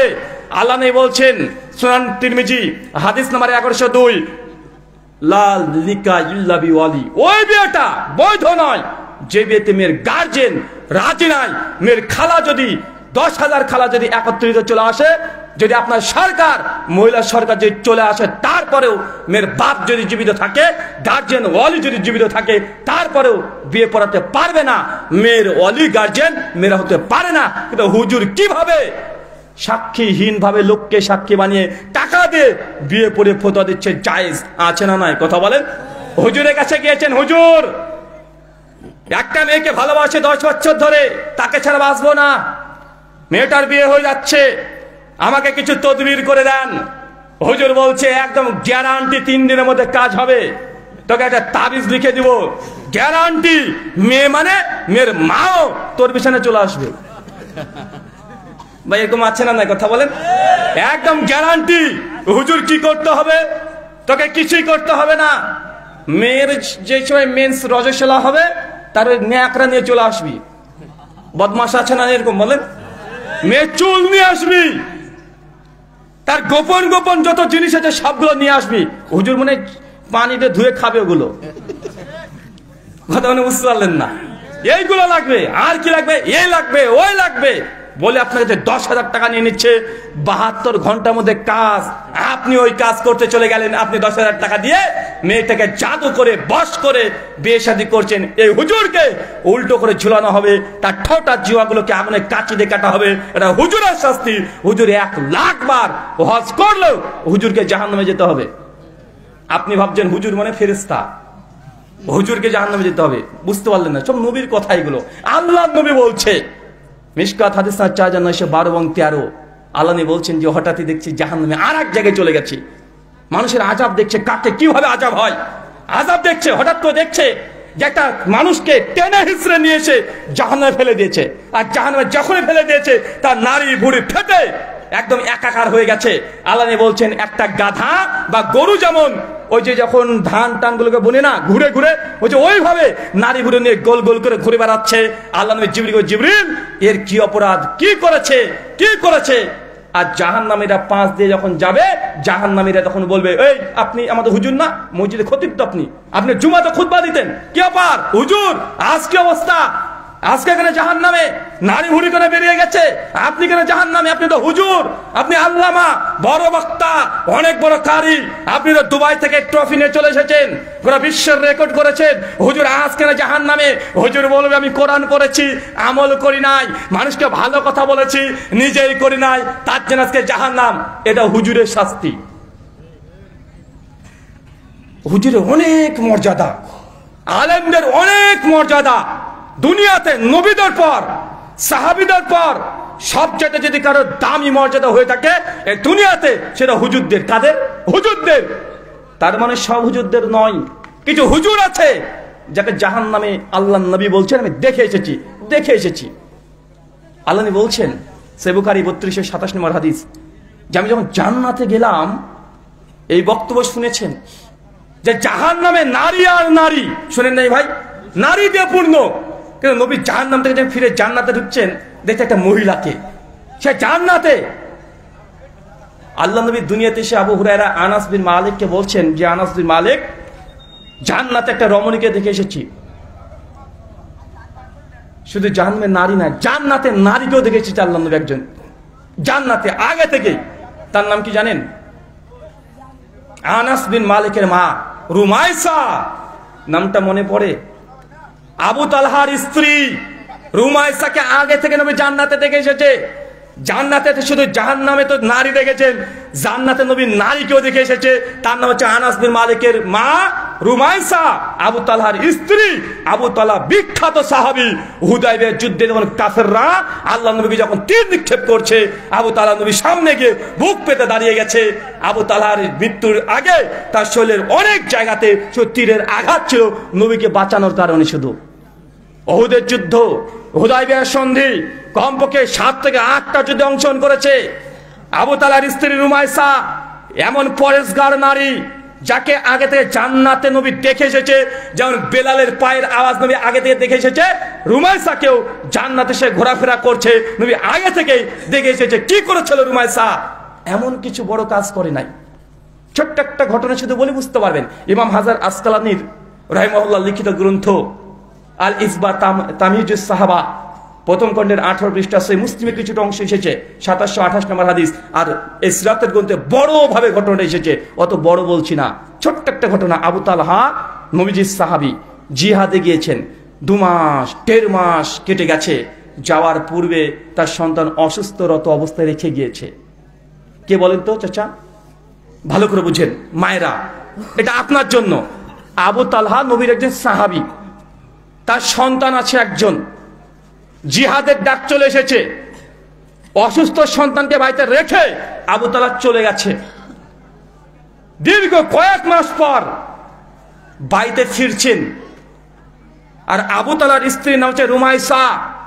যেই দিন আবু তালহা বাড়িতে ফিরবেন, সেই দিন সকালবেলাতে তার সন্তান মৃত্যুবরণ করেছে।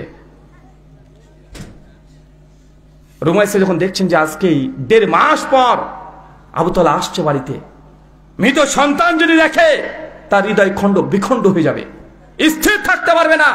তার সন্তানকে প্রচন্ড আবু তালহা ভালোবাসতেন। আপনি আপনার সন্তানকে ভালোবাসেন না? আপনি যদি প্রবাস থেকে যদি আসেন, 3 মাস 4 মাস পরে এসে যদি মরা সন্তানের মুখ দেখতে হয়, বা স্থির থাকা সম্ভব? কথা বলেন, সম্ভব নয়। রুমাইসা করলেন কি? প্রতিবেশী সবাইকে বলে বেড়ালেন, খবরদার, আবু তালহা আজকে আসছে আমার স্বামী, তার সন্তান মারা গেছে। কাউকে কেউ জানে আবু তালহাকে না জানাই, বাড়ির সবাইকে বলে দিয়েছে যে আজকে আবু তালহা আসছে, তার সন্তান মারা গেছে। কেউ একজন বলবে না যে তার সন্তান মারা গেছে। রুমাইসের সঙ্গে সঙ্গে তার সন্তানটাকে বাড়ির একটা কোণাতে গিয়ে রেখে দিয়েছে, বাড়ির ভেতরে সুন্দর করে তাকে কাপড় দিয়ে জড়িয়ে রেখে দিয়েছে। আবু তালহা গভীর রাত্রি যখন বাড়িতে আসছে, সালাম কালাম দিয়ে বাড়িতে ঢুকেছে, সঙ্গে সঙ্গে রুমাইসা তার স্ত্রী অজুর পানি আগিয়ে দিয়েছেন, নামাজ পড়েছেন, বলছে আমার সন্তান কেমন আছে? তার স্ত্রী বলছে, রুমাইসা আপনি যে অবস্থায় রেখে গেছেন তার চাইতে আলহামদুলিল্লাহ অনেক ভালো আছে।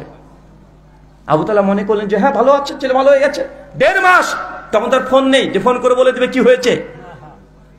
ভাবছে ভালো হয়ে গেছে তার সন্তান, ওই যে আপনার সন্তান ঘুমিয়ে আছে। আবু তালহা কিছু বললেন না। খাওয়া দাওয়া দেওয়া হলো, রাত্রিতে খাওয়া দাওয়া করলেন।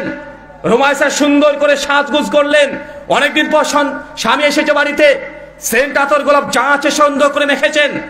তারপর বিছানায় চলে গেছেন। বহুত দিন পর স্বামী স্ত্রী একসঙ্গে, তাদের যা হবার তারা সব করেছে। উষ্ণ মুহূর্ত কাটার পরে যখন দেখছেন আবু তালহা এখন তৃপ্ত, অনেক শান্তির মধ্যে আছেন, আপনি বুঝতে পারবেন 2 মাস 3 মাস 4 মাস পর যদি বাড়িতে যান, স্ত্রী গেছে গেলে কত তৃপ্তি। যত 3 মাস যত দুঃখ কষ্ট ছিল, এক রাত্রে বিছানায় গেলেই আপনার সমস্ত ক্লান্তি দূর হয়ে যাবে। এটা আল্লাহ এইভাবে নারী পুরুষের ভালোবাসা লাগিয়ে দিয়েছেন। এইভাবে যেমন দেখছেন আবু তালহা সমস্ত ক্লান্তি 2-3 মাসের ক্লান্তি সব চলে গেছে। আবু তালহাকে সঙ্গে সঙ্গে তার স্ত্রী রুমাইসা বলছে, আপনাকে একটা কথা বলতে চাই। বলছে, জি বলো। মাথা ঠান্ডা আছে এখন, জি বলো। আবু তালহাকে তখন বলছে, কোন ব্যক্তিকে যদি কেউ আমানত রেখে যায়, কিছুদিন পর যদি সে আমানত ফেরত চায় বা নিয়ে নেয়, তাহলে কি তাকে দেওয়া যাবে না দিতে হবে না? আবু তালহা বলছে, অবশ্যই। কেউ যদি আমানত দিয়ে যায়, আর আমানত রক্ষা করার জন্য দায়িত্ব যখনই চাইবে সঙ্গে সে ফেরত দিয়ে দিতে হবে। রুমাইসা বলছেন, আপনার সন্তানের জন্য আপনি ধৈর্য ধারণ করুন। আল্লাহ সুবহানাহু ওয়া তাআলা আমাদেরকে যে আমানত দিয়েছিল আমাদের সন্তান, আল্লাহ আজকে সকালবেলা আমাদের সন্তানকে নিয়ে নিয়েছে। আপনি আপনার সন্তানের জন্য ধৈর্য ধারণ করুন। যখন এই কথা বলেছে, আবু তালহা সঙ্গে সঙ্গে বিছানা থেকে ঝাঁপ দিয়ে উঠে বলছে, কি বলছো তুমি? এত কিছু ঘটে গেল, তুমি কিছু জানালে না? সঙ্গে সঙ্গে রুমাইসা বলছে, আপনার সন্তান ওইখানে আছে, যান তাকে গোসল দিয়ে দেন, আপনার জন্য অপেক্ষা, গোসল দেন।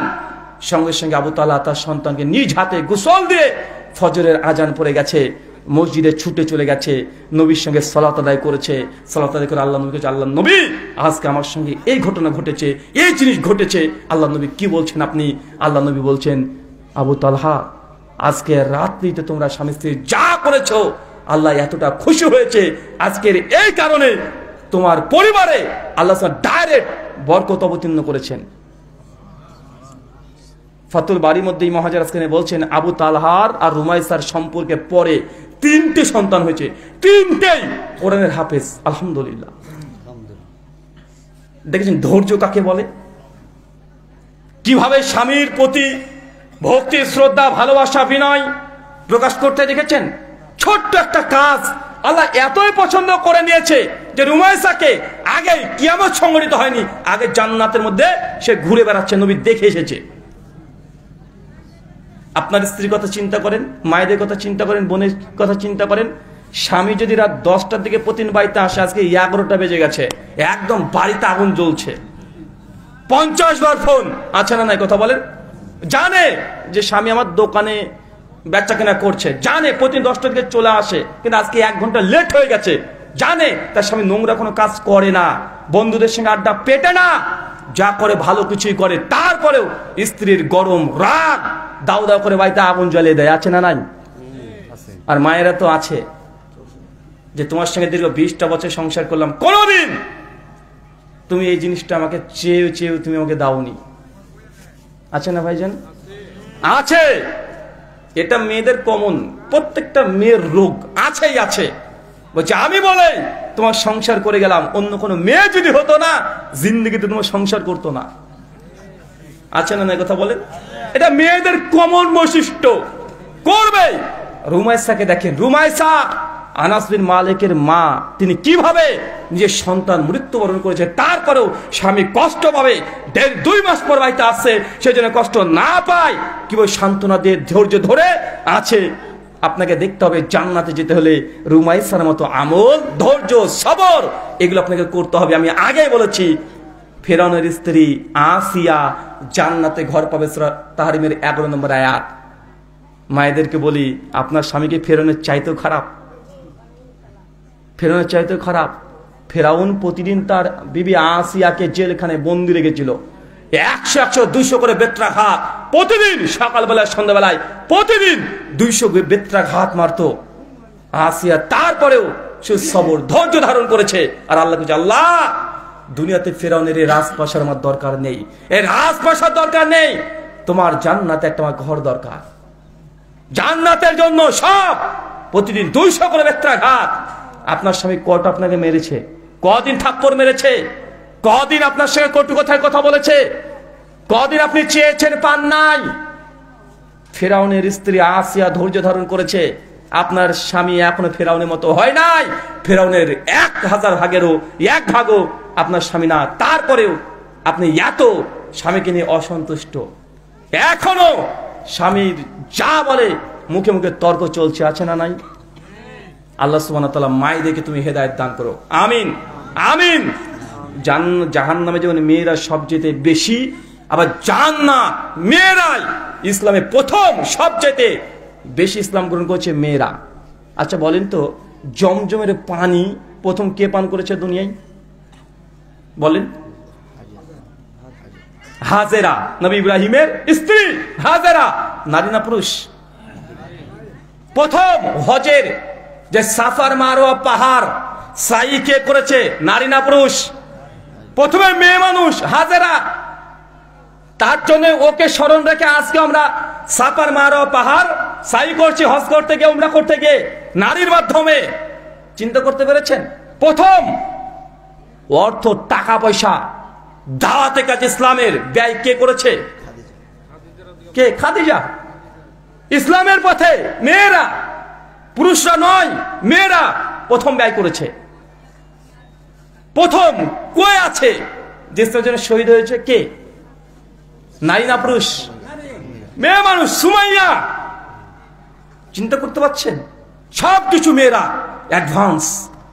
মেয়েরা জাহান্নামে যেমন বেশি থাকবে, আবার যারা জান্নাতি নারী এতই ভালো, এটা আপনি পারবেন না। আপনি লক্ষ্য করে দেখবেন, মেয়েরা ইবাদত করতে পটু।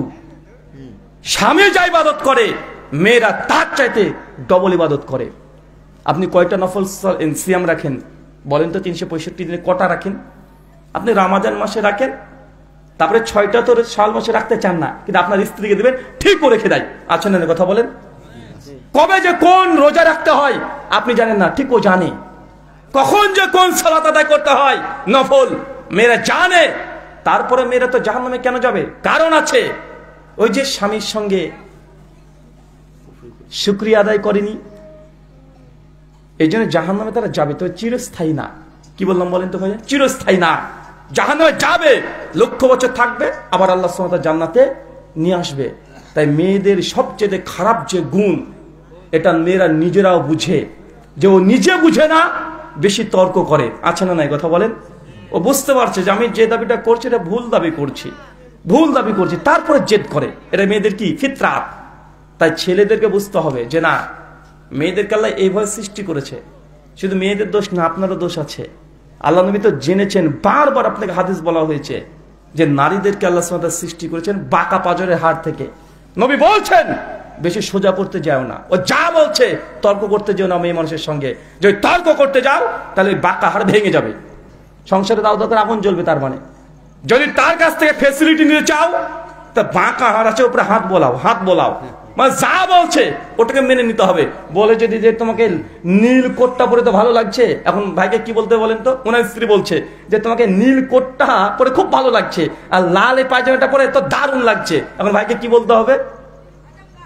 বলতে ঠিকই বলেছো, দেখছে এটা নীল না, এটা সাদা, তর্ক করার দরকার নাই। বুঝতে পারলেন না মনে হয়? ও যা বলছে মেনে নিতে হবে। কেন? মেয়েদের জেদ বেশি, তবে আকাঙ্ক্ষা কম। জেদ করবে। দেখছে আপনার স্ত্রী তার বাপের বাড়িতে থেকে আসলো 20 দিন টানা, আজকে বাড়িতে এসেছে আপনার স্ত্রী, আজকে নিয়ে এসেছেন সন্ধ্যাবেলাতে, রাত্রে খাওয়া দাওয়া করে বিছানায় ঘুমিয়ে আছেন। আপনার স্ত্রী দেখবেন আপনাকে বলে, শোনো আজকে 19 তারিখ, আমি কিন্তু জানুয়ারি মাসের 1 তারিখে মায়ের বাড়িতে আবার যাবো। আর আপনি যে ভাই তুমি আজকে আসলে 2 মাস পর আবার যাবে, দেখ তোমাকে আসতে কে বলে? বাপের বাড়িতে থাকো, আসছো কেন?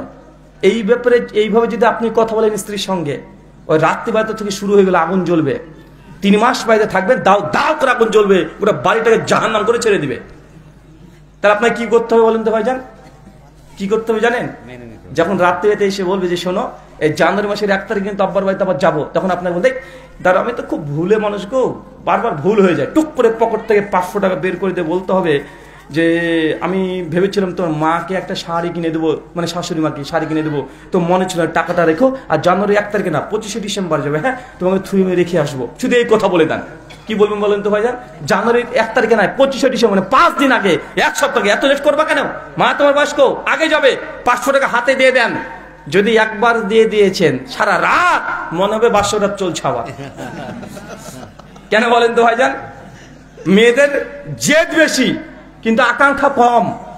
জানুয়ারি মাস পার হয়ে যায়, ফেব্রুয়ারি চলে আসবে, রোজা চলে আসবে, তারপরে বলবে না বাপের বাড়িতে থুয়ে আসে। এবার প্রথম দিন যদি বিরোধিতা করেছেন, দাও দাও করে বাড়িতে আগুন জ্বলবে, ওটা বাড়িটা বলবে জাহান্নাম। কারণ মেয়েটা ফিতরাতে। এটা একটা গল্প বলি, ছোট্ট গল্প, আমি তো নিঃসন্দ গল্প বলি না, মনে পড়ে গেল। মেয়েদেরকে অপমান করছি না, আমি বলেছি যে রুমাইসার মতো হতে হবে স্বামী স্ত্রী সংসারে, ধৈর্য, কঠিন সবর করতে হবে। জান্নাত আছে মাত্র দুনিয়া 10-20টা বছর যদি কষ্ট করে যে জান্নাতে একটা ঘর পাওয়া যায়, ভাই করবেন না আপনি? 20 বছর 30 বছর দুনিয়াতে পরিশ্রম করছেন, খাচ্ছেন, কঠোর পরিশ্রম করছেন, কেন? সুন্দর খাবেন, সুন্দর বাড়ি পাবেন। তা 20 বছর যে আপনি দুনিয়াতে কষ্ট করেন, স্বামী বদমাস স্বামী, আমি জানি আপনার স্বামী প্রচুর অত্যাচার করে, তারপরও 20টা বছর একটু সবর করেন, একটু ধৈর্য ধারণ করেন, আপনার জন্য অপেক্ষা করছে জান্নাতে ঘর ইনশাআল্লাহ। তো মেয়ে মানুষ জেদ বেশি কেমন জানেন? স্কুলের মাস্টার, তার বাড়িতে তার শ্বশুর আর শাশুড়ি এসেছে। কথা বুঝতে পারলেন? স্কুলের মাস্টার, তার বাড়িতে শ্বশুর আর শাশুড়ি এসেছে। তো বউ তো বলছে তাতে যাও, আব্বা এসেছে, মা এসেছে, বাজার থেকে মাংস নিয়ে আসবে, হাঁসের মাংস নিয়ে আসবে, হাঁসের। তো চলে গেছে। শ্বশুর শাশুড়ি অনেকদিন পর এসেছে, বউ বলেছে হাঁসের মাংস আনতে হবে, হাঁসের মাংসের জবাই করে নিয়ে চলে এসেছে, সুন্দর করে রান্না করেছে। খেতে দেওয়ার সময়তে ওর বাপকে একখানা, মাকে একখানা দিয়ে দিয়েছে, মানে শ্বশুর শাশুড়ি, মানে মেয়ে তার আপন মা বাবাকে দিয়ে দিয়েছে। মাংস খাওয়া হয়েছে, খেয়ে দিয়ে তারা বিশ্রাম নিচ্ছে। এখন স্বামী স্ত্রীর জন্য খেতে বসেছে। তো মাস্টারমশাই এখন বারবার পাত্রের দিকে দেখছে, কই প্রতিদিন লেগ পিস দেয়, আজ কেন লেগ পিস দেয় না? লেগ পিস বোঝেন না ভাইজান? ওই রাঙের মাংস, পায়ের মাংসটা লেগ পিস প্রতিদিন দেয়, আজ কেন দিচ্ছে না? তখন উনি আবার উল্টে উল্টে দেখছে, বলছে কি দেখছো? বলছে না না কিছু না। বলছে ও লেগ পিস দেখছো? বলছে না না দেখছি না। মানে মাস্টারমশাই বলছে না দেখছি না। বলছে এখন বললে কিছু একটা ঘটে যেতে পারে, না দেখছি না। তখন বলছে তুমি নিয়ে এসেছো তো একটা মাংস, একটা লেগ পিস, আবার খুঁজছো মানে তুমি? মাস্টার বলছে একটা মানে? আরে আমি দুটো নিয়ে এসেছি। বলছে না তুমি একটা নিয়ে এসেছো। আরে বাবা আমি একটা গোটা হাঁস জয় করে নিয়ে আসলাম। বউ তখন বলছে আরে একটা হাসি তো বলছি, তুই একটা হাসি ওরা কটা পা হয়? মাস্টার বলছে দুইটা হয়। বউ বলছে না একটা হয়।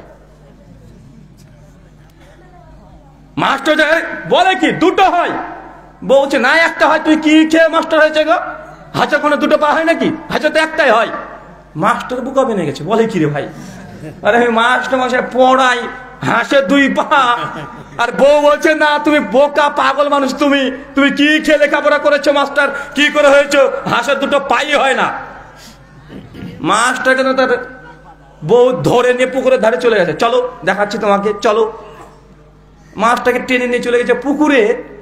পুকুরে দেখবেন যখন হাঁস যেগুলো উঠে বসে না, ওই সময় দেখবেন এক পা ভেতরে থাকে, এক পায়ে দাঁড়িয়ে থাকে, আসে না ভাইজান? তো ওইভাবে হাঁস যখন দাঁড়িয়ে আছে, এক পা ভেতরে আর এক পায়ে দাঁড়িয়ে আছে, বুঝো? দেখো দেখো দেখো দেখো দেখো দেখো একটা পা। মাস্টার বলছে যে কোন বিপদে পড়লাম রে বাবা, একটাই তো পা। মাস্টার আর একটা পা, একটা তো ভেতরে ঢোকানো। দেখো হাঁসের একটা পা, দেখার পর তুমি মিথ্যা কথা বলছো। তুমি একটাই পান এসেছো, আমি আমার আব্বাকে দিয়েছি, মাকে দিতে পারিনি, আর তুমি আবার পা খাবে? মাছটা তখন রেগে গেছে, ওই একটা ইট তুলে হাঁসকে দুম করে মেরে দিয়েছে। আর হাঁসকে যখন মেরেছে, হাঁস তখন পা নামিয়ে দৌড়তে পুকুরে লাফ মেরে দিয়েছে। মাছটা ওই দুটো পা, দুটো পা, দুটো পা। বউ তখন বলছে যে হ্যাঁ দুটোই তো পা। তো তখন বলছে না হাঁসের আসলে একটাই পা। বলছে দুটো পা তুমি দেখলে না? হ্যাঁ দেখেছি। তো তুমি ওকে লাট ওই যে ঢেল দিয়ে মারলে, তার জন্য তার আরেকটা পা গজিয়ে গেছে। তখন মাস্টারের বউ বলছে তুমি আল্লাহর কসম করে বলো তো, আল্লাহর কসম করে বলো, তুমি যখন দোকানে হাঁসটাকে কিনেছিলে, হাঁসটাকে একটা ইট দিয়ে মেরেছিলে? বলছে না তো মারিনি তো। তাহলে হাঁসের একটা পা। কথাটা বুঝতে পারলেন না? বলছে তুমি এইখানে যখন মারলে ঢিল, তখন দুটো পা হয়েছে। যখন দোকানে কিনেছো ওই ঢিল দিয়ে মেরেছো, মাস্টার না মারিনি। বলছে তাহলে তো হাঁসের একটাই পা, আমি তো ঠিক। এটা মেয়ে মানুষ, এটা কি মানুষ কথা বলেন? ওর কঠিন বুদ্ধি, ওর বুদ্ধির কাছে বেশি লড়ালড়ি করতে যায় না। ও যা বলছে মেনে নেন, ইনশাআল্লাহ জান্নাত। যতক্ষণ না শরীয়তের বিরুদ্ধে চলে যাচ্ছে, যতক্ষণ পর্যন্ত সংসার ধ্বংস করে না করছে ততক্ষণ ও যা বলছে। এখন আমার এটাকে যদি কালো বলে তো বললো তো কি সমস্যা, কালো বলে কি কালো হয়ে যাবে? কথা বলেন না, অনর্থক তর্ক করবেন, ইনশাআল্লাহ পরিবার শান্তি থাকবে। আল্লাহ সুবহানাহু ওয়া তাআলা তুমি বুঝা তৌফিক দান করো, সকলে পড়ি আমিন। শুকরান, জাযাকাল্লাহ খায়রান, বারাকাল্লাহ ফিকুম। জি, প্রশ্নোত্তর কিছু করব, কি প্রশ্ন আছে না?